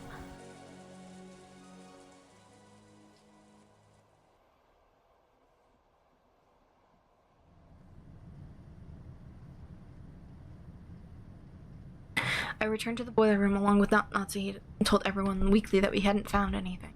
We heard that Dr. Nanjo and George had already carried Ken into the servant room. The servant room had a first aid kit in a sink, and it apparently functioned as a nurse's office. Kumsawa and Jessica accompanied them. Stains from Cannon's blood had remained on the floor. Judging by the large amount of blood lost and the ruthless shape of the weapon that fallen carelessly to the ground, I figured that Dr. Nanjo's treatment would probably end in vain. The weapon was doubtlessly the same type that had been stuck in Aunt Ava and Uncle Hideyoshi's foreheads. Wait, isn't the Umineko sign on the handle a little different?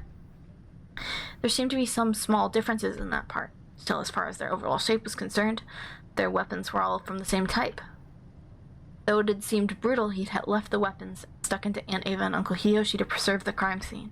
So this was the first time we were able to have a perfect view of the entire weapon. As we had expected, the weapon was not bladed like a knife, but shaped like an ice pick, or rather a thin stake. And it had a spiral-shaped pattern, sort of like a drill. Ooh! Yuck! Ooh, yuck! It looked like something that had been driven into the hearts of human sacrifice in some demonic ritual. Including the handle, it was 25 centimeters long. Half of that was in the stake-shaped part, which was stained with deep red blood. Do we have any non-Americans in chat who can translate that into inches? 25 centimeters into inches? The length of the bloodstained part made it clear just how deeply it must have penetrated into Cannon's chest. But Aunt Natsuhi and the rest didn't even look at the weapon, instead stood in front of the incinerator, which is a horrible stench was emanating from. 10 inches? Holy shit! That's like almost as much as a ruler!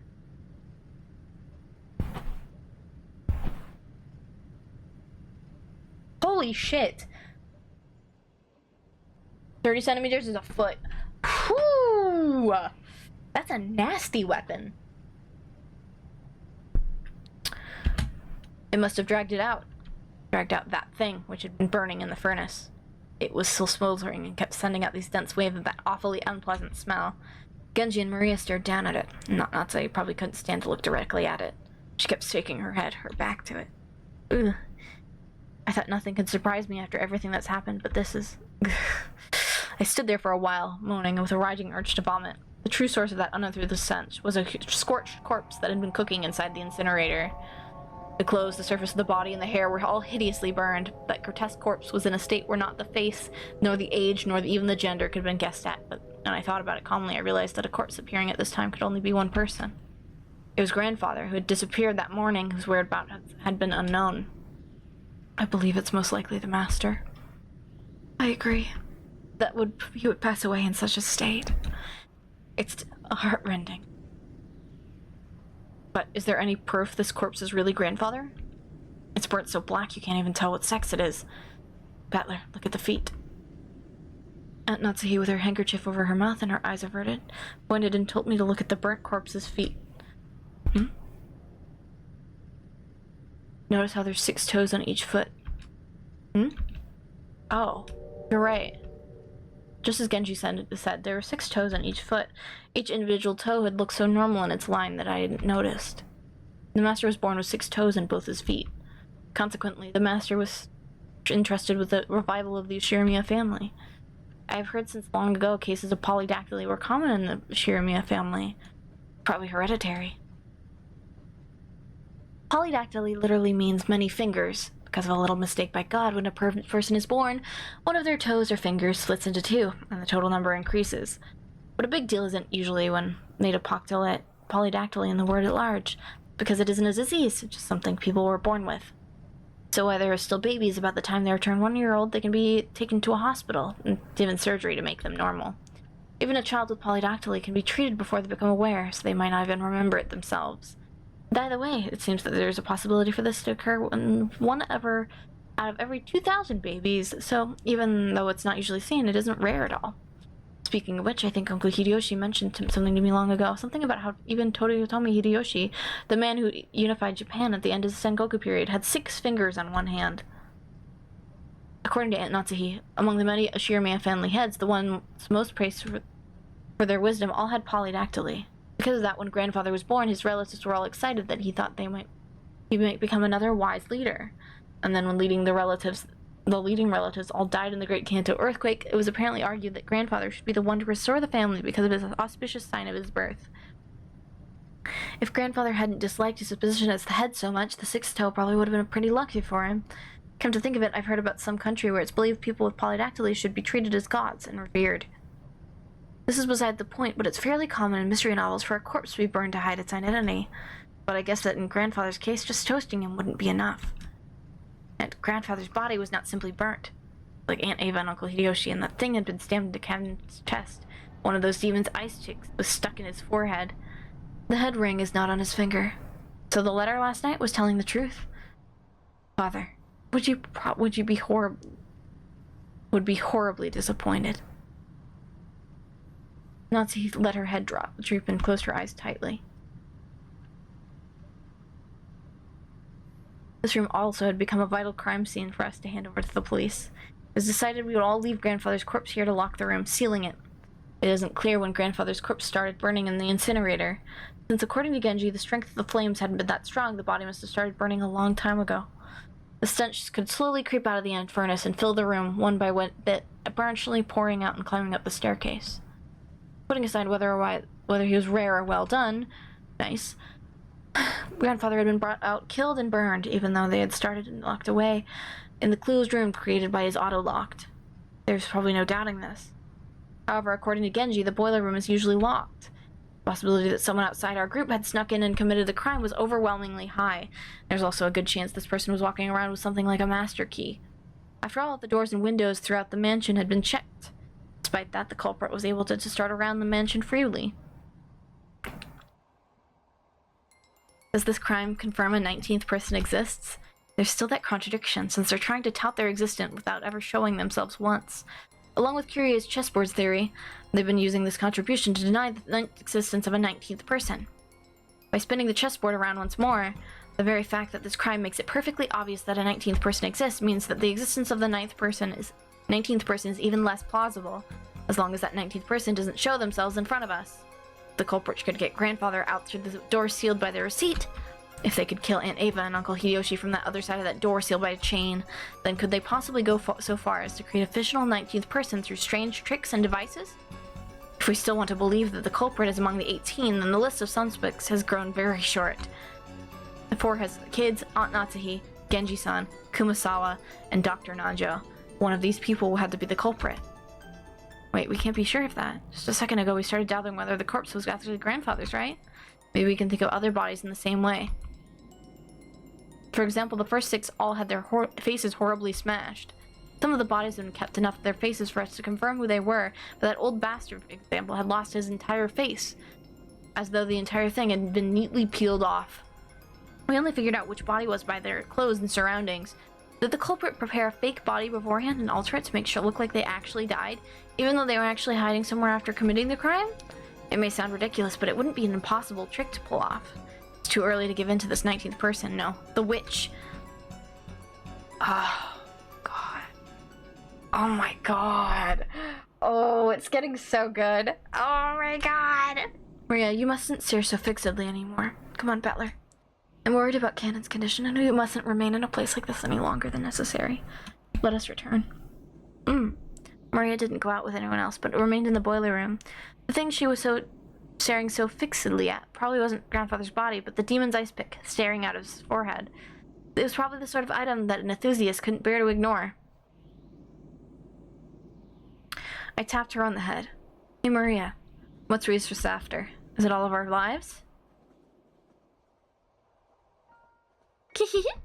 Beatrice will revive very soon. At that time, none shall be left alive. How can you laugh at something like that? You think you're the only one who's safe. Why don't you feel like you're in danger? Why aren't you scared? Beatrice made a promise. She said she's gonna take me to Golden Land. It's a wonderful place where you have no obligations, everyone's always together, and everyone is always nice to everyone else. I'm looking forward to it. That time will come very soon now.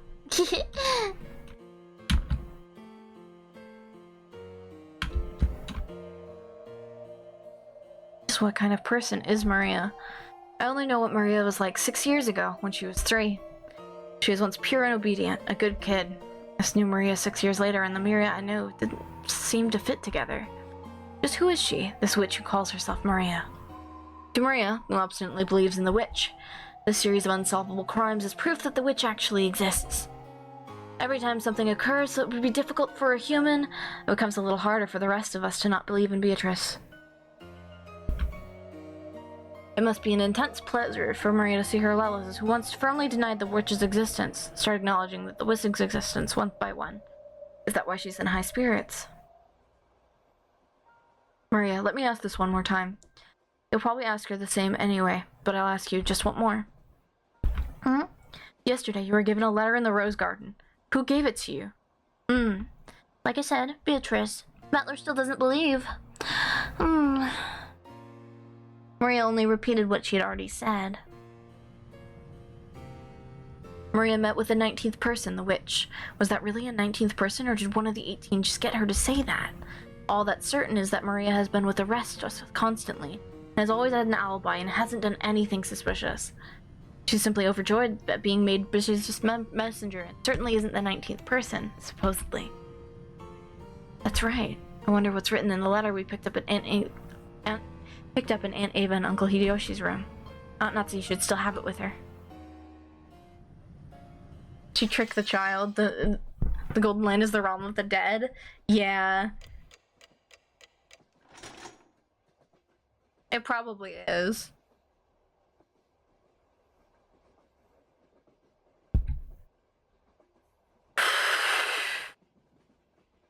Oh my gosh. He died! In the end, Kanon did not regain consciousness, even though Dr. Nanjo and the rest did all they could to heal him. Of course, there was very little that can be done on an island like this without medicine or proper facilities. Or Kanon was the only human ever to confront the culprit. If he could only give us some kind of clue. However, at the time they carried Kanon away, it was already too late. My sincere apologies. Without proper facilities, there's nothing I could do about such a serious wound. No, that's perfectly understandable. Thank you so much for giving it your very best. Dr. Nanjo's shirt had been sprayed by a violent spurt of blood, so it was easy to imagine the devotion with which she'd tried to save Kanon's life up until the last second. Jessica was crouched in the corridor, crying softly. She had probably been taking care of Kanon until the moment of his death. George tried to approach her with the words of comfort, but when Jessica pushed him away, he stopped trying to force her to talk and left her alone. If only I hadn't let Kanon go alone. Don't let that bother you. If you hadn't been with him, you would probably have been attacked as well. He foolishly rushed on ahead and paid for his mistake. How can you say it like that? Kanon spotted the culprit and bravely stood up to them. If only Kumasawa had gone from him, the culprit might have hesitated and chosen to run away. Emotion-filled words that I'd hear from Jessica's mouth tumbled out. Kumasawa, looking truly sorry, could do nothing but hang her head. Jessica, you shouldn't talk to her now. It's the same for me, and probably you as well, right, Beller? We don't know what's going on, and it feels like our hearts are gonna split open. There were tears in George's eyes again. Seeing Jessica break down crying probably brought back the pain of losing his parents. I'd done my crying all at once. I didn't feel like crying anymore. However, I understood how great the pain in their hearts was. It's okay, Jessica. You'll be able to meet them again soon. Stop it! I don't need you trying to console me like that. Beatrice will resurrect the dead and even love that had been lost. So you'll definitely be able to meet him soon. Then everyone will be able to live in peace. The one who killed Kanon-kun is Beatrice, who supposedly gave you the letter yesterday. Where is she? Where is she hiding? I'll find her and I'll tear her apart. Tell me. You know the culprit really is, don't you? What do you know and when are you hiding? Tell me! Lady, please stop. Beatrice exists! She exists! Damn it, let go of me. Maria knows who the culprit is, and she's hiding their identity even though she knows. She must be telling them what they're doing, guiding them as they all kill us. Jessica, be silent. Jessica grabbed at Maria. Genji tried to stop her, but Jessica could not be calmed. The next thing I heard was the sound of Natsuhi slapping Jessica's face. After that, only Jessica's sorrowful, sobbing voice resounded throughout the hall. Maria, I know there's no way you're the culprit. You've been with us since the beginning, and there's no time for you to communicate with any culprit. So I want you to tell me something. This Beatrice who handed you the letter yesterday, who was she? Although those words seemed kind, they clearly showed that George Sully had some remaining doubts about Maria. He didn't actually grab at her. However, he felt exactly the same way Jessica did. Aniki, I already asked her the same thing a second ago. Her answer was the same as before. I want to hear it from Maria's mouth. Who is Beatrice? Even if I told you, you wouldn't believe anyway. What do you mean by that? Could it be the culprit someone we know well, and you're keeping them silent because you're covering for them for some reason? Who gave you that letter? I got it from Beatrice. I'll say it no matter how many times you ask. I got the letter, Beatrice. George Nichan, do you refuse to believe in Beatrice because she's not an emotant you can hit? You want to turn your feelings of helplessness into a violence and beat someone up. So you won't be satisfied unless your opponent is a human and you can hit. So even if I tell you the truth, you won't accept it. It's pointless for me to tell you. You won't believe. I'll keep on saying it, because it's true. Beatrice exists. The door to the Golden Land will still be opened. I'll go there. Beatrice promised. In that world, Mama is nice, Papa was with us and also nice. I want to go there right away. Everyone is afraid of Beatrice, but that's only natural. So calm yourselves. Beatrice said so herself. By the time the typhoon has passed, I'll have ended everything. Ouch. Maria, I don't mind you being talkative, but let's leave it at that for now. I'll bet this is all a pretty happy situation for you since you're always going on about how witches exist. But keep that to yourself for now. Don't try and force that on other people. I know I've been creeped out by this girl for a while now, but there really is something wrong with her. Don't you think so too, Battler and Genji? Kurosawa, what about you, Mom? Maria knows who the culprit is and she's hiding it. Maybe she hasn't done anything directly, but she's definitely working with a criminal. That's right, she's a spy. We can't let her stay with us any longer. Maria, you must realize there are times with indiscreet decision is best avoided. You keep adding oil to the fire, even I'll get really angry. Natsu glared at Maria with frightening eyes. Maria was used to Aunt Rosaswad's style of scolding, but apparently she hadn't built up a resistance to Aunt Natsu's quiet sort of scolding. She shrugged and kept her mouth shut. A desolate feeling filled the room. It felt as though things would just get more complicated if anyone had spoke. How many people have already died? 6 people in Dad's group. After that, Ava and Hideyoshi, Canon, Grandfather. There were a whole 18 people on this island, and supposedly 10 had already been killed. That's more than half of us. And right now, there's absolutely no proof that the remaining 8 will be safe.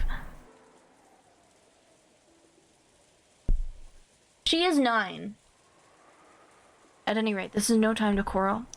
Now that we're certain that a culprit can enter and leave the mansion and strike out of nowhere, we must give our undivided attention to surviving until tomorrow. I agree strongly with Natsuhi. We can figure out who the culprit is at our leisure tonight. For now, though, we're better off finding a place to barricade ourselves in. As I said this, I pointed the clock to everyone. It was already 8 at night. We had been receiving shocks over and over again since early morning, and our bodies and minds were probably completely tired out. There's still a long, long time until tomorrow. We needed to find some place to barricade ourselves in so we could rest our bodies and get even the smallest amount of relief. I agree. Everyone is already pushing their mental and physical limits, myself included. I believe it would be wise to take that into account where we move forward. That's right. There's a high probability that Emily's got the equivalent of a master key. Were Shannon, Cannon, and Goda holding master keys? Yes. They were supposed to have them on their person during work. We didn't want to disturb the scene, so we didn't investigate that closely. We can't eliminate the possibility that someone stole a key from them. In the first place, we know the culprit may have visited the servant room at some point to unlock the garden shed shutter. Conceivable that they obtained a master key from there earlier on. There were many servants serving the Oshirimiya family. Because of that, there were several master keys. Furthermore, every time one employee started or finished working, the keys were passed between servants. We had to acknowledge that this has probably gotten a bit sloppy at times in the past. Even if they borrowed a bundle of keys from the pockets of one of the murdered servants, is there any safe place that those keys couldn't open? Because of the nature of our job, we have been entrusted the keys to all of the rooms, all of them in the mansion and the guest house. So in other words, no matter where we hold up and lock ourselves in, it'd be pointless? Fine, who cares about locking up? If you're gonna come, bring it on. I'll beat you at your own game. The enemy won't approach us from the front. I don't know about the first 6, but when we look at what happened to my parents and Canon, and even Grandfather, the enemy has only gone after isolated people. We don't have the power to assault all of us openly in a secure room. That's right. It's just like Aniki says. And maybe Natsu's rifle can serve as a deterrent to stop people from attacking. I hope that's so, but... Maria, I know you want to say something, but keep it to yourself and stay quiet for a while. Maria probably wanted to say something about how witches were afraid of things like guns. but if she were to say it out loud, the atmosphere around here would start to get pretty edgy. I noticed and decided to put a stop to it. If I may, I do know of just one place that cannot be entered even with the servant key rings. What's that? That would be the master's study. I'm against this. I don't even want to think about going in Grandfather's creepy room. How many keys can gain access to that room? There are 2. I always have one on my person. The other was found by the master himself, but just now I found this on the corpse in the boiler room. Genji took a handkerchief out of his pocket and opened it, showing us the burnt and filthy study key. Then he showed it alongside his own key, which he had once denied since he.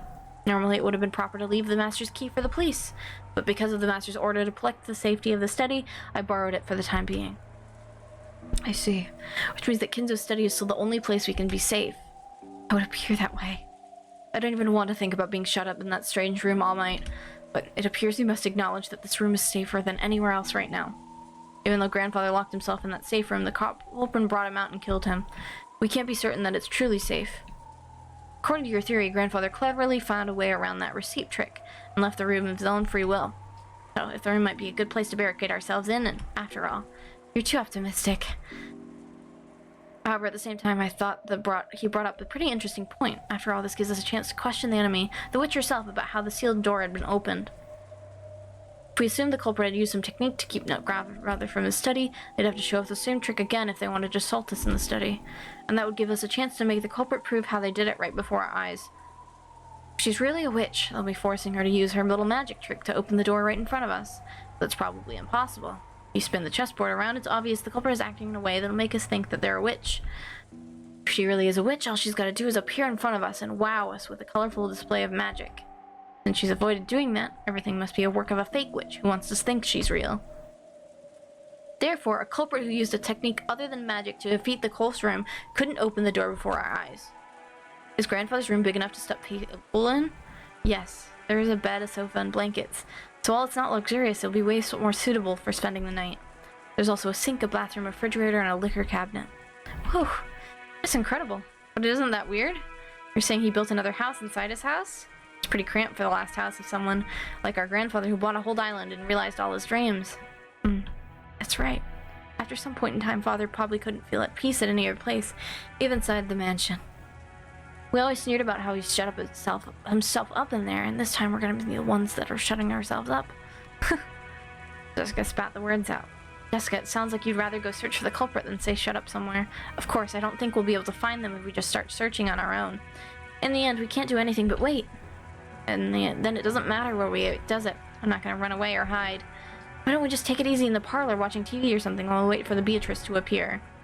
It's perfectly fine if she doesn't appear. There's no need for us to be the ones who expose the culprit. Well said.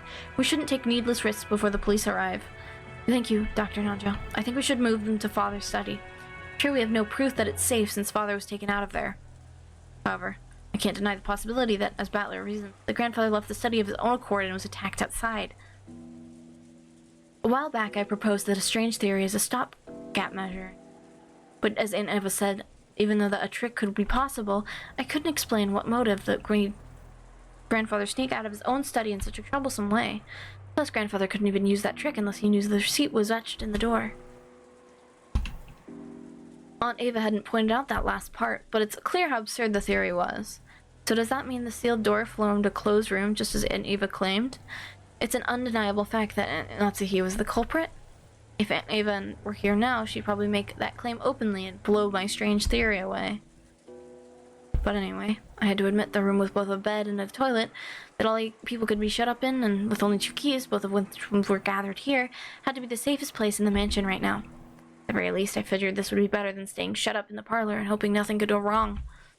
Wait, have we been safe only because we've been shut up in the parlor?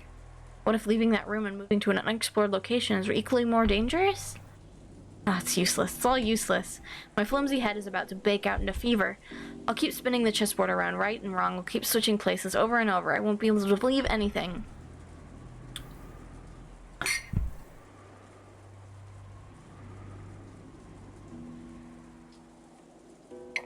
When it seems like one of the culprit is one of the 18, I want to believe in Beatrice. And once I start believing in Beatrice, I want to find the culprit amid the 18. If that keeps spinning around forever, in the end, my thoughts won't have taken one step away from where they started. How far back in the past was it that Kyrie taught me about chessboard thinking? The concept of examining the situation by spinning it around and thinking from the enemy's side. I seem to remember being so interested by it back then. I used it to guide all my thinking. By the way, Kyrie was Dad's coworker back then. I never dreamed that she'd someday be added to our family. Didn't Kyrie-san tell me something once? I got the feeling that she once said this while this chessboard was thinking was one way to look at things. It certainly wasn't all-powerful, and it wouldn't be good to rely on it too much. Chessboard thinking is my own interpretation of something called game theory, which I read in a book long ago. It's a very interesting subject, so you should check it out yourself when you go to college, Battler. I really want to try it. If I could study and perfect my chessboard thinking, it'd be fun to be able to read into any opponent's moves, would it? But you can't believe in it blindly. Game theory is a very deep and complicated subject. Chessboard thinking is just my interpretation that skims the surface of game theory. In order to thoroughly read your opponent's moves like you're imagining, you need to study your opponent. Additionally, while chessboard theory is convenient and practical, it isn't perfect. A game theory! It has many weak points despite its convenience. Weak points? Yes. Chessboard thinking is founded upon game theory. When you thoroughly investigate game theory, it boils down to math. Do you know what the weak point of math is? It's noise. In math, when you write 1 plus 1 plus 2, that process will always result in 1 plus 1 plus 2 no matter how many billions years pass, nothing more, nothing less. That's because there's absolutely no noise mixed in. For example, unlike math, the Japanese language has noise mixed in. Kanji are a good example. Old kanji and new kanji are slightly different. Which represents an introduction of noise created by the change between time periods. Isn't history the same? There are dozens of policies that seem foolish in the modern era, but meaningful at some point in the past. Because the rules of chess are fixed when a pair of experts are discussing one particular layout, it's possible they could reach the same conclusions whether they were from 100 years in the past or 100 years in the future. However, if the rules of chess had gone through massive changes over time, it's possible that the discussion about the same layout would have changed as well. That's right, events in the worlds of humans are normally full of noise. Aren't human emotions that way? Even if this exact same thing occurs more than once, it's no guarantee that humans will always act in a predictable fashion. The moment we try to use a math-based theory to predict someone's actions, we must be aware that our theory has built-in weaknesses and limits. Simply put, chessboard thinking is extremely weak against noise and fickleness, as well as mistakes or incorrect knowledge. That's right, Kyrie definitely said that. Chess has always been a game where both sides play the same roles and fight with the same conditions for victory. That's why it's possible for both sides to protect each other's moves. It's possible to read your opponent because you can always suppose they'll make the best moves they can find. But what if your opponent is fickle or a bit tired and makes a move that can hardly be called the best? Or what if the game actually has a special rule, some unknown thing that only the enemy knows about and can use? In fact, what if the opponent actually has some goal other than victory? Think from your enemy's perspective. That's the basis of chessboard thinking. She's starting to understand that she is playing checkers. Battler has been playing checkers for the entirety of this arc. He hasn't actually been playing chess. We've been playing checkers and he doesn't know what he's doing. If you misread your enemy, the answer you draw from the process will be complete rubbish, useless. So far, I've used chessboard theory to guess several big bits of information about the culprit hiding behind the case, or so I think. However, I don't know anything about the culprit. I'm just playing around in a labyrinth of thought. If Kyrie were here at a time like this, she'd probably be able to notice something with her much sharper thinking ability.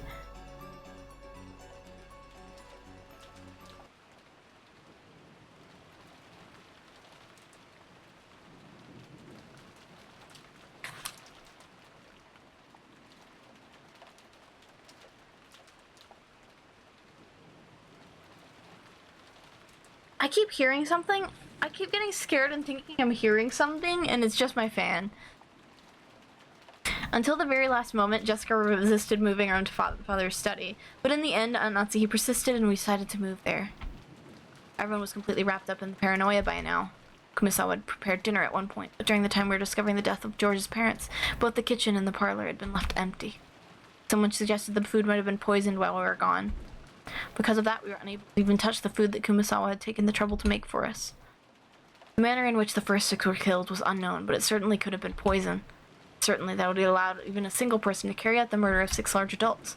Further this idea, it made it easy to imagine if there had been a single culprit, one who'd be afraid of Natsu's rifle, and this was very good for our emotional stability.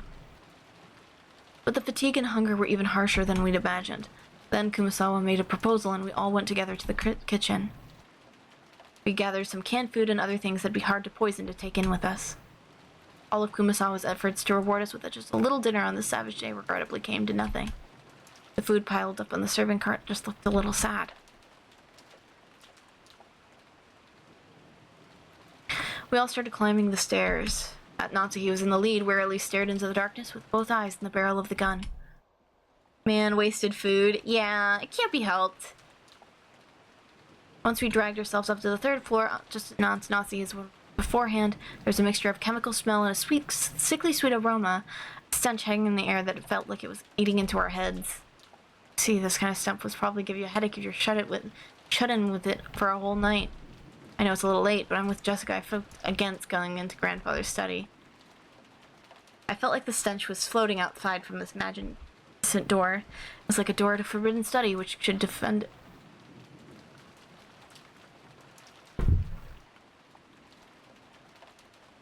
Oh, it's the cat. Oh my god. That scared me so much. I thought someone was in my apartment. It's just my cat. Oh god. After this scene, I should wrap up though. I'm getting paranoid. While Genji would unlock the door, Maria stared at the door and the doorknob with great interest. Incredible door. Looks old and tricked like it'd stop any jokes cold. A perfect door for grandfather's study. The power to ward up spiritual menaces is strong here. Beatrice probably couldn't open this door. Oh? What does that mean? Maria pointed to the doorknob. A scorpion crest, designed like a magic circle arranged around a circle, was inscribed there. That design, that's right. Isn't that just like the keychain charms Maria gave Jessica and me yesterday? The 5th magic circle of Mars is a strong ward against magic. Additionally, this magic circle is very diligently constructed and is full of power. Such a magic circle can be quite troublesome to the beings of magic like Beatrice. Isn't that comforting? Are you saying we can escape even Beatrice's clutches in this room? Our little witch here, sir, is reliable. Then how did Beatrice get grandfather out? Just as badly reasoned. Beatrice can't go inside. However, she has both magic and familiars. Using them, she might have been able to get grandfather to leave the study of his own accord. I've read about that in manga. I've seen a bunch of scenes where vampires were frightened of choruses, so they couldn't get close, but their familiars were fine, so they made their familiars attack. These scorpion keychain charms I gave you yesterday also had the 5th magic circle of Mars on them. The power channeling within them was weak, but they should be enough to protect you until we leave the island. And although it sounds like you've lost yours, right? Scorpion keychain charms? Yeah, the charm I gave you yesterday was something I got from Maria. I heard it would repel magic if you put it in your doorknob, and at the time maybe I thought it'd be better if you had it. Is that so? I thought it was an odd thing for you to be carrying around. Aunt Natsuhi put that on her doorknob? Yes. Last night, after hearing about it from Jessica, I hung it on the doorknob inside my door. Then Aunt Natsuhi, you're really fortunate. If you did that, Beatrice probably couldn't even lay a finger on you yesterday. I think Beatrice must have been really annoyed. Beatrice annoyed? Couldn't lay one finger. Natsuhi thought back on that eerie scribble she'd seen that morning, and though someone had been tearing at the outside of her door with blood-soaked hands, she gasped in surprise. Could it be that this witch who called herself Beatrice tried to enter through the door to Natsuhi's own room? But the magic-repelling charm had been hanging from the inside, so she couldn't break through the door. So she was annoyed. So she scratched at it? Quit it, don't talk about that. Witches don't exist. Culprit does. And they're human just like us. If you need proof, why don't we dice her up and see if her blood's red? Damn it, damn it! How could you do that to Canon? Genji unlocked the door. 8 people entered Kinzo's study.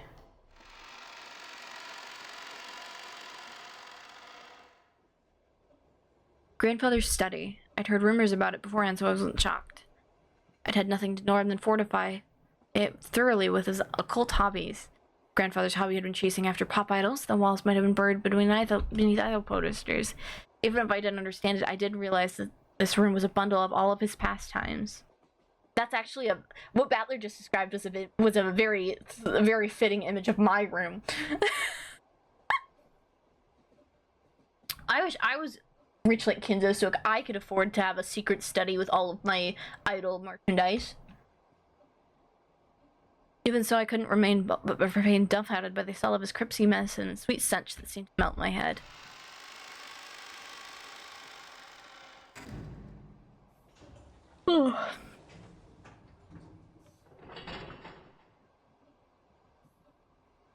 When the door was closed, it automatically made a clunk. I see, this is the auto lock that was activated whenever the door is closed. There are only 2 keys that could open this door from the outside, both of which were in the room. In other words, it had become a closed room. The shutter, the receipt, the chain, and now the auto lock. The 4th door had the most magnificent lock yet, and this was doubtlessly a closed room. Just to make absolutely sure the room was secure, we checked in for all ways in or out. The window was tightly locked. That should have been enough, but in case, we tried knocking all over the walls. After all, we had talked about there being a hidden door in this room, but we couldn't find anything suspicious. Grandfather's study was very large. Even though we called it a study, it wasn't really a single room. It could be divided up into 4 basic sections. A study section, a bedroom section, a toilet bathroom section, and a section for cooking that had a sink. I see, the study really doesn't have everything in it to live in. Now I see how Grandfather could live his whole life in this room without ever leaving. It seemed Grandfather was in the habit of watching TV. There was no television or even a radio in the room. We can't do anything except pass the time listening to the sound of the rain until tomorrow morning. Dr. Nanjo looked closely at the chessboard that sat on the table in front of the sofa and muttered. It was apparently a partly finished chess match that he'd been playing with Grandfather until yesterday. The black and the white pretty well cornered, and it looked like a checkmate reached with a few moves, the last part of the endgame. Even though checkmate had almost been reached, the endgame had been rushed. In the end, it was never completed. Kinzo. Seems we weren't able to see this match through after all. Dr. Nanjo.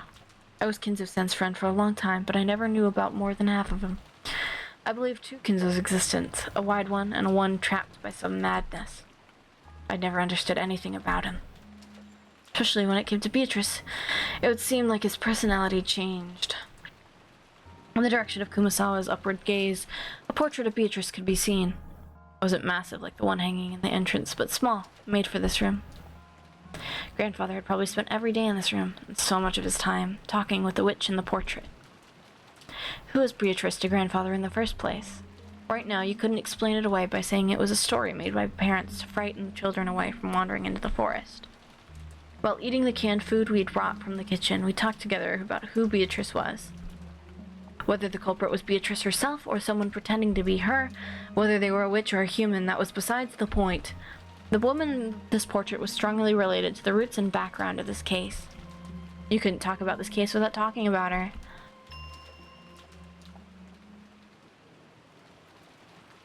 That's right. Mom, you picked up the culprit's letter in Aunt Ava's room, right? Yes. I still haven't opened it. Let's give it a try. Aunt Natsuki took out that western envelope. Genji pulled out a paper knife in the drawer on the study desk and handed it to her. While watching her open it, George grimaced slightly. After all, it was a letter left at the site where his parents had been murdered. The good chance its content would say something unbearable to Aniki. Aunt Natsuki also seemed to realize that, so he glanced over the contents first without reading it out loud. We were a little frightened that she might grimace after reading something shocking, but she just frowned unhappily. What does it say? There's one unpleasant sentence. It must be a threat trying to provoke us. Natsuki, after deciding the concepts was to be shown to the children, set it openly on the table. Everyone stared at it at the same time. Praise thy name. What the hell? That's annoying. Probably Beatrice telling herself the victor. Damn it. I bet you were hoping another weird magic circle would show up. It wasn't a magic circle, but my expectations haven't been betrayed. What does it mean? I wonder if she wants to tout her own existence. It seems reasonable. With this letter, we now know that the author of last night's letters is the culprit. I think that the identical envelope is more significant than what's written here. Without a doubt, this is the type of envelope and sealing wax that the master used. I don't know what's going on anymore. Is this the first time I've seen anything like this since I started working for the Yoshirime family? Going by last night's letter, Beatrice is claiming to be grandfather's oldest confidant. Grandfather often said the same thing in the past, right? I spoke to Genji and Kumasawa, who modded together. That means you two know about her than anyone else except grandfather. Could you tell us? For a long time, I've personally avoided this topic. But now it's come to this, I can no longer do so. Genji, tell us everything you know.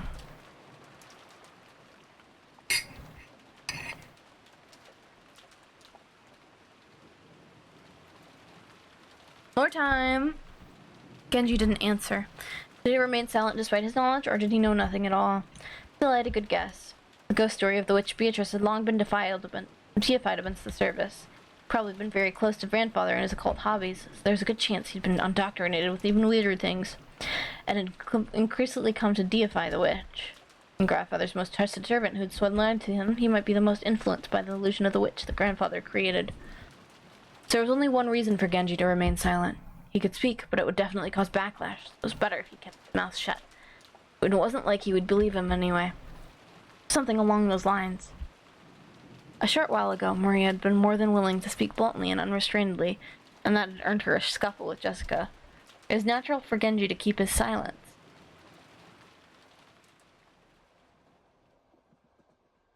Was she father's concubine?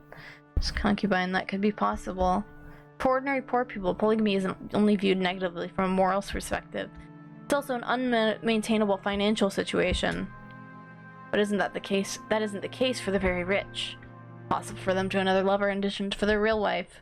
We can't deny the possibility that grandfather had another woman in his life besides grandmother. Maybe. When grandmother was alive, I hear she was pretty sure of it. She thought he was cheating on her. I always figured she meant a witch that grandfather had magicked up, but... No, this is getting really interesting. You told me, didn't you, Genji? Said Beatrice has been working for grandfather since before the mansion was finished. I heard that the construction of the mansion was completed in Showa 27, 1952. That means this person called Beatrice was in a relationship with grandfather since at least 30 years ago. Could that compute 30 years ago? Or maybe a relative or hidden child of that person hold some kind of grudge and be planning revenge? That's kind of sounding like your Sessured Western Mansion mystery. It's a filthy topic with the easiest line of reasoning to accept. What do you say, Genji? I believe that Master was indeed in love. Those feelings were certainly stronger than what he felt for his late wife. Who is this person called Beatrice? And what's she doing now?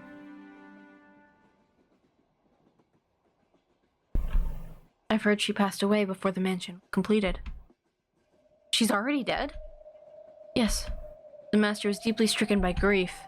He devoted himself to the art of black magic as a means to revive her. The master loved Beatrice from the bottom of his heart. It was the madness which drove him to do all that you see here. As Genji saw this, he spread his arms, asking us to look at this room, filled with the signs of grandfather's madness.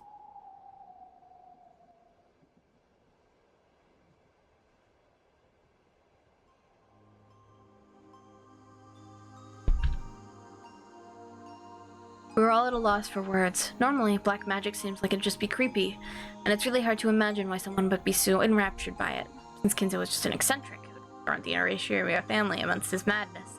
No one had tried to understand him. The only thing grandfather's mind had been on the loss of a beloved woman, and his inescapable sorrow. Earlier, this room had seemed creepy, but in an instant it had changed into something we could understand completely. In creepy books, the magic circles, the medicine, all of it. It all existed simply because he wanted to revive the face of the single woman who had left this world over 30 years ago. The master only told me about Beatrice's story once, when he was very drunk. Although I'd forgotten the details. It was deep, deep love, enough to make a woman like me jealous. When Kinzo succeeded to the headship of the Yoshirime family, his marriage to his late wife had already been decided by the few surviving family elders. So, he was forced into a marriage with some woman who would benefit from the Yoshirime family? That's correct. Kinzo was installed as the head, could revive the family, and had to bear the entirety of that heavy responsibility. I do not pretend to know the details of where Kinzo first met Beatrice. I guess it'd be rude to say any more than that. That was when grandfather truly fell in love for the first time. Just how deep was his affection for her? That was easy to see just by looking around at us. The room was covered with piles upon piles of things having to do with black magic. The grandfather spent every day shut in here, immersed in his research and isolated from the outside world, never regretting 1 minute of it. Couldn't help but recognize the depths of grandfather's love for Beatrice. I had it all wrong, Genji. What do you mean by that? I always thought that maybe you servants believed blindly in the witch because you gotten brainwashed by your father and grandfather's creepy black magic stuff, but that's not how it was, right? Had they been soothing grandfather's tortured heart, acting as though Beatrice's soul had at least been restored, and existed inside the mansion? Though Genji had closed his eyes, wearing the expression of one remembering the distant past, he said nothing further. He probably said that making such a confession would be the worst sort of betrayal against his one and only master. Beatrice has revived as a witch and exists in this mansion even now. Genji had said this and believed it, and made people believe it, and would follow through the decision to the grave. This might have been the last service he could offer off to his master. The legend of the witch, the mysterious tale of Wakanjima that was still whispered amongst the servants. The true nature was a sad lie. No, it was an act of kindness towards grandfather, who had lost the person he loved above all else. I remember denying the witch's existence in front of grandfather on multiple occasions. Now I finally understand that must have wounded him. Right now I can understand very well. If I thought I could revive Shannon using black magic, I'd immediately become the next owner of this room and start researching. Aniki. Another strand of tears dripped from George's eyes. Maybe his tears were infectious. Tears rose to Jessica's eyes too, and she sniffled. Beatrice has said it. Very soon she'll be able to revive people. You'll be able to meet them, she said. Very soon the door to the Golden Land will be opened. In the promised land that glitters gold, the souls of all the dead will be resurrected, along with the love that has been lost. Then I will sleep in a world of peacefulness for all of time. Did she say that? The Beatrice who gave thee the letter. You don't believe, do you? If only grandfather were here, I'm sure he'd be happy. I'm sure he'd be jumping for joy now that Beatrice is about to have arrived. In that case, I believe. If grandfather gave up half his life for research, trying to resurrect the soul of a woman he loved, and spending the rest of his life believing, I'll believe too. Battler. When you love a single woman for so long, the people around you catch on to it, and it becomes the truth. Maybe you could say that they're just being polite for the sake of your feelings, but right here now, I'd like to call that magic. It isn't just being polite, it really is magic. She's a witch. Looks like nobody can see Beatrice after all. Some time passed. As we listened to the sound of the rain, we considered what kind of love and madness was to possess the owner of this room as he spent half his life here.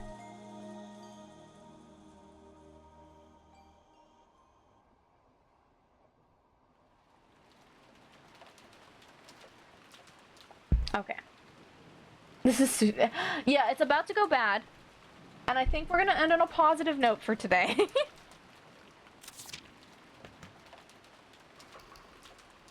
We're going to end on a very positive note.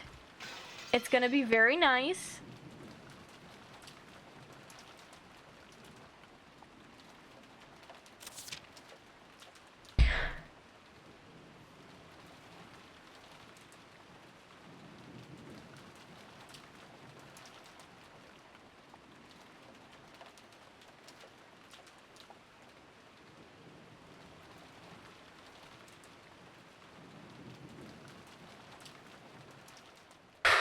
Okay. Because we're only really on the 5th Twilight out of like 8 out of 9. So well, we still have quite a bit to go of chapter 1.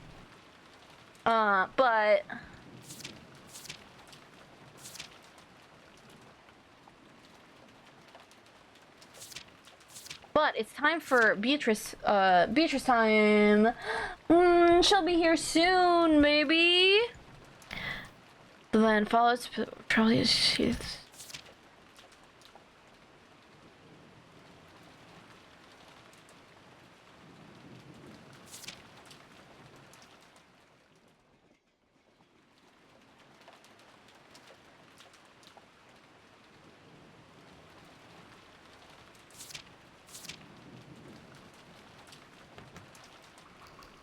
But yes, I think...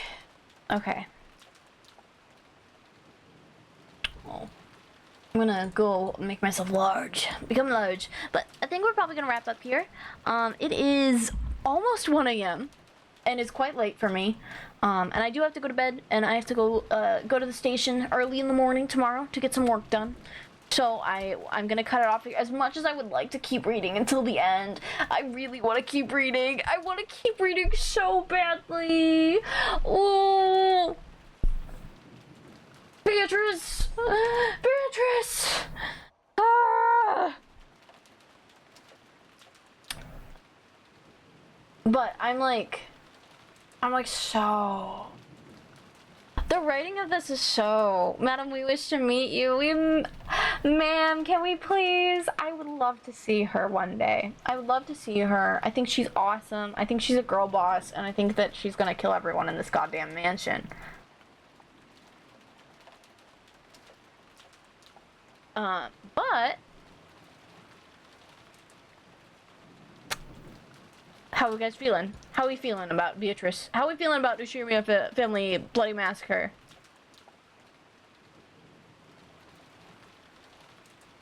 How are we feeling about this? Cause I'm gonna be real with you guys. I've like not been this engaged to a story in a really long time. Like, it's so good. Oh, thank you for the hydrate, Kamikaze. Thank you.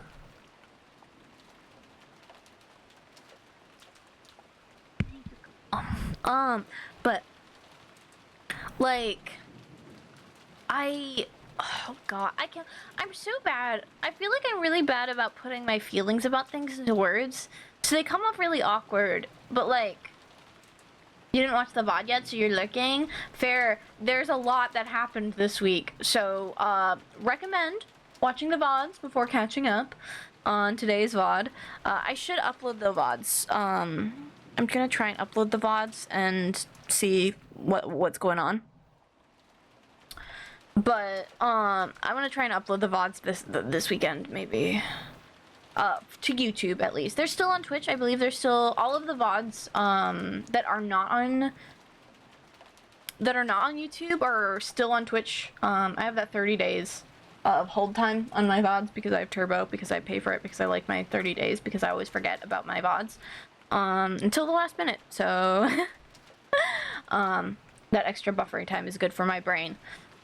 And also I get to change my name to a cool color. But I just I'm so engaged. Like, each character is so like immaculately written. Like,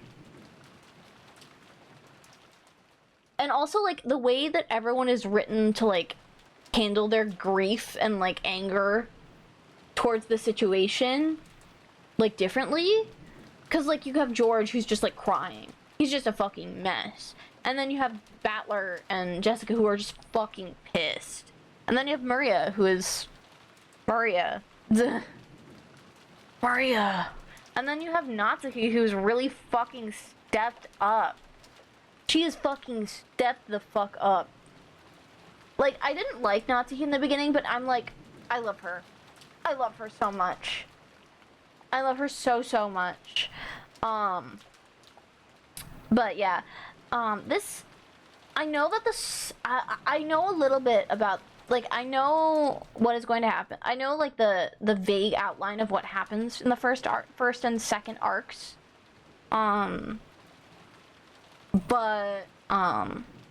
So I'm kind of spoiled on the first 2 arcs, so I kind of know the general outline, but it's all very blurry. I don't remember the details of it. But in the first 2 arcs are probably the most straightforward out of everything. So the first, I guess that you could call them loops, but it's more fair to call them arcs because they are the same-ish, I guess, from like different perspectives and outcomes and whatnot. And like, there's different stuff. There's a bunch of stuff going on. But I miss Ava. I miss her ass. Missing her. I'm missing her so bad. I love women. I love women.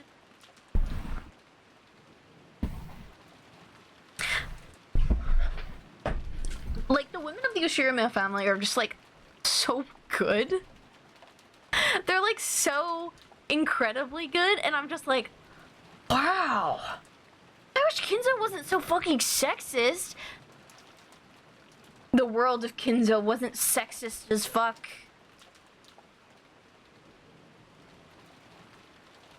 Oh my god.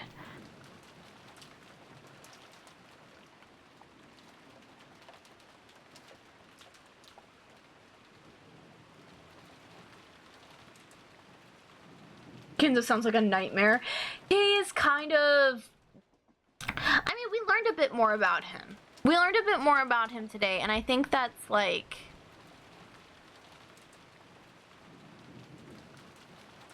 I think that's important to learn about him. I don't think that he sucks any less, but, like... The man has trauma.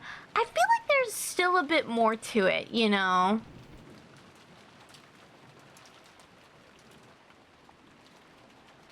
I feel like we're still missing something. It's like all the information they're feeding us is like, it's good, but it's also not fully... I feel like something is being missed.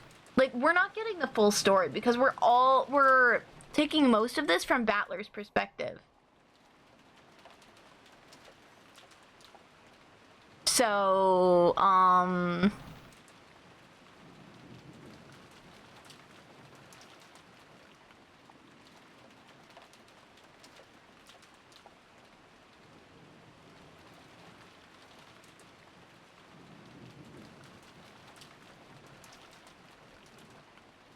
let's see. What are we rating? Oh, Lem is streaming. This is a rare Lembat stream. Rare Lembat in their natural habitat. Oh, we can raid Lem. I think I raided Lem semi recently, but we can raid into Lem.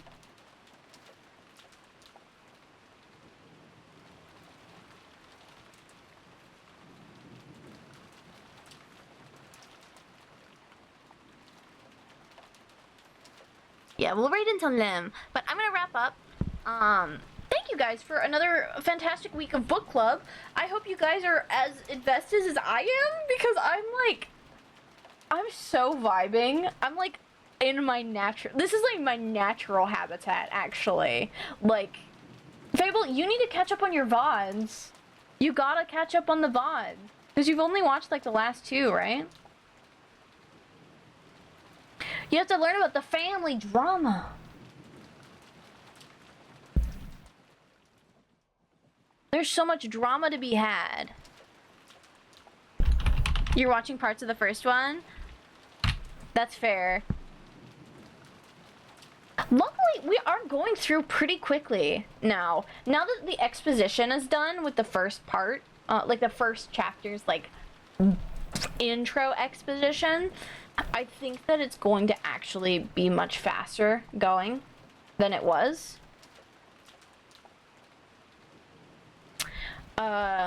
So the second arc will be much more interesting in that way. But there's 6 chapters of Umineko, and we're like halfway through the first one, but the later chapters are super fucking long. So cause it's just like that. It's just be like that. Sometimes Ryukushio 7 is just really, if you guys haven't guessed, Ryukushio 7 is extremely fucking wordy in the way I love his writing style, don't get me wrong. Very wordy, especially when it's talking about unimportant things. Battler has now completely won me over. I don't understand how he's managed to do a 180, because like at the beginning of Umineko, when we first started, I was like, I'm gonna punt Battler off a cliff, actually. Like, I hate this guy. This guy sucks ass. But then I'm like, and now I'm like, oh yeah, this is the boy of all time. This is my shit fucking son. Hi, how we doing? Hi, Toby! Welcome fun. We just finished up our book club, so now we're talking about how we're feeling. It's like Ryukishi is the modern Tolkien, as in detail wise. Yeah, it's very similar. I feel like there's not like many people who have similar writing styles to Ryukishi 07. I think the closest, like, in modern times for, like, in closeness to, like, the stupid tangents Ryukishi 07 goes on in his works, like, the character stuff, like, about the sky, like, the game psychology stuff, or, like, the, like, chessboard stuff, or, like, that sort of thing. The only writer I really know is also another favorite game writer of mine, which is Kotaro Ushikoshi, who did Zero Escape, the Zero Escape games, so 9 Hours, 9 Persons, and Virtue's Last Reward. Fable, have you played 999? I forget. Because I think you would also... Oh, you'd love it. I think you'd really like it. It's really, really fun. Puzzle game.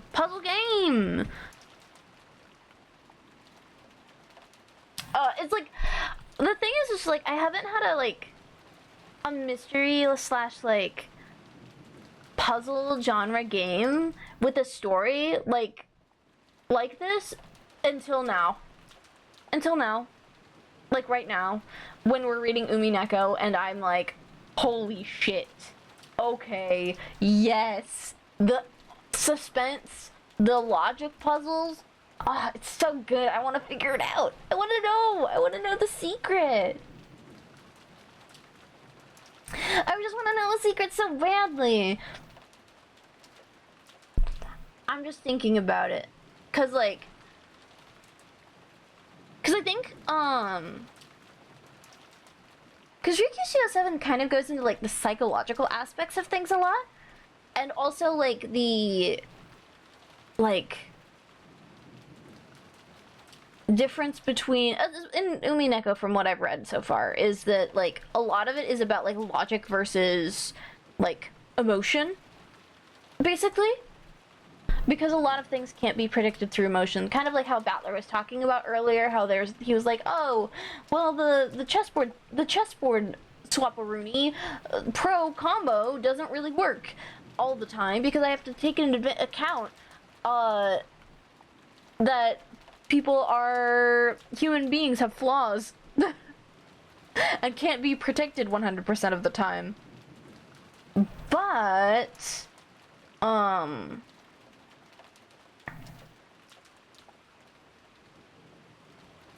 Brats, emotions! Damn, the only thing stopping my perfect murder mystery! Emotional whiplash! And anger. Drats! Foiled again. My evil plans foiled again once more by the powers of human emotion.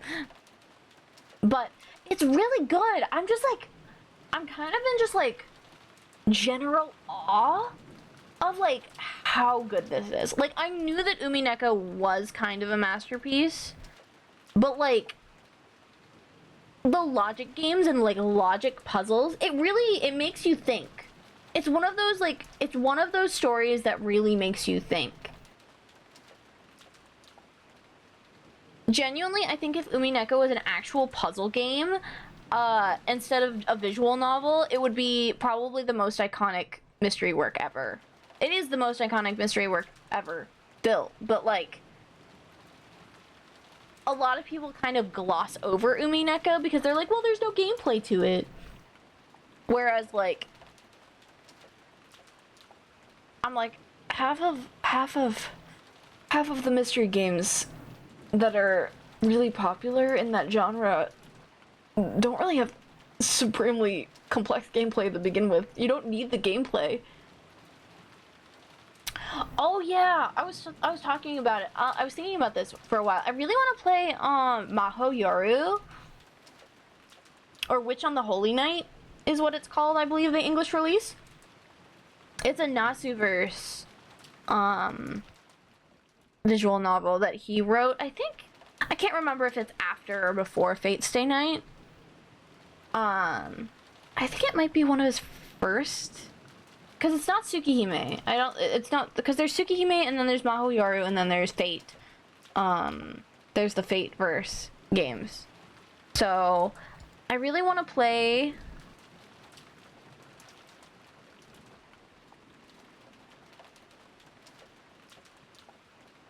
oh god, I really want to play Mahou Yoru because it looks really good. Also, there's a hot woman in. Also, I want to meet the hot woman again from Kyokai, from Karo no Kyokai, because fun fact about me is that I'm a crazy person, and Karo no Kyokai is my favorite Nasuverse media for some reason. Followed by Fate Extra and Fate Extra CCC because I really like Nero Claudius. But oops. But like, I just can't get over it. I can't get over how good the writing in this is. I'm like, hot women, yeah, woohoo, yippee. But yeah, it's like, I just can't stop thinking about it. Like, the whole thing of like, oh, it's a witch did it, or, and then Battler being like, a witch couldn't possibly do it. But like, there's no way to explain it because there's not enough information, so it goes off of the human knowledge and like the human instinct to define things that you don't understand as magic, which is awesome. It's super cool. It's super cool psychology stuff. I love it. It's really good. I really like it. We should wrap up though. It's getting way too late and I shouldn't be yapping forever about how much I love Umineko. I'm just, God, it's just so good, you know? And it's just like all the characters. Ava, we've been talking about how much we love Ava this entire time, but like, oh my God, Ava. What's it like to be a girl boss and winning and also have a loving husband? What's it like? What's it like? She's really living like the hot girl's dream. And then there's Natsuhi, who is like, she started out like kind of, I was just like, I don't know about you, Natsuhi. And then was like, yeah, by the way, I have a gun now. And I'm like, well, yeah, I'm in love with you now. And that's funny how that correlates. It's funny how that correlates, you know? But, we should wrap up. Oh, I'm gonna, okay, yes! We're gonna head over to Lem. To the Wembat, our haunted lemonade. Alrighty. So, tomorrow, hopefully I might change it if my voice is not well, because I can feel my voice getting a little scratchy from talking for almost 4 hours straight. But we'll be doing karaoke tomorrow. Hopefully, question mark. Have a good night. Thank you to me, thank you. But yeah, we'll be doing karaoke tomorrow night, probably 8 to 9 CST. And then on Saturday, I don't really have any plans, but well, I'm keeping my schedule and my options open, you know. Maybe I'll stream, maybe I'll do a cookie clicker stream, who knows. But, I was talking about it, and I think I was talking about this yesterday, but I want to do a Umineko stream next Saturday, so next week we'll have 2 Umineko streams instead of 1. Because I need to prep for, so I'm going to be out of town for a weekend, so we're going to be missing a book club.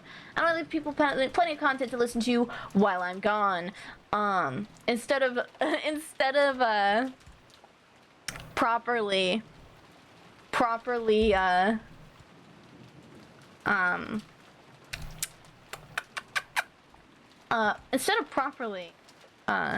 instead of streaming on Thursday, since I won't be here on Thursday,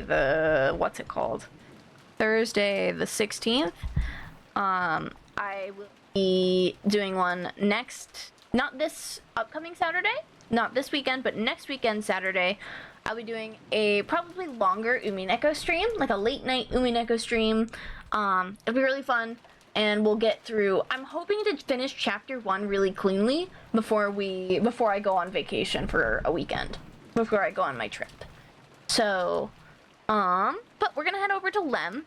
Okay, we're gonna head over to Lem. I'm gonna stop yapping. I'm gonna stop yapping. Okay, let us head over. So, I'm just sending us over to Haunted Lemonade, otherwise known as Lem or Lembat. Please be kind to them. We're gonna pop this. Remember to give your choo-choo best on... Copy the raid message if you'd like it. Welcome to Choo Choo Raid. We'll give our best choo choo hello to them. Once again, I'm Sierra, I'm a local ghost conductor over on the Gehenna Express. I will see you guys tomorrow for some lovely karaoke, and I will see you guys next time. Bye bye!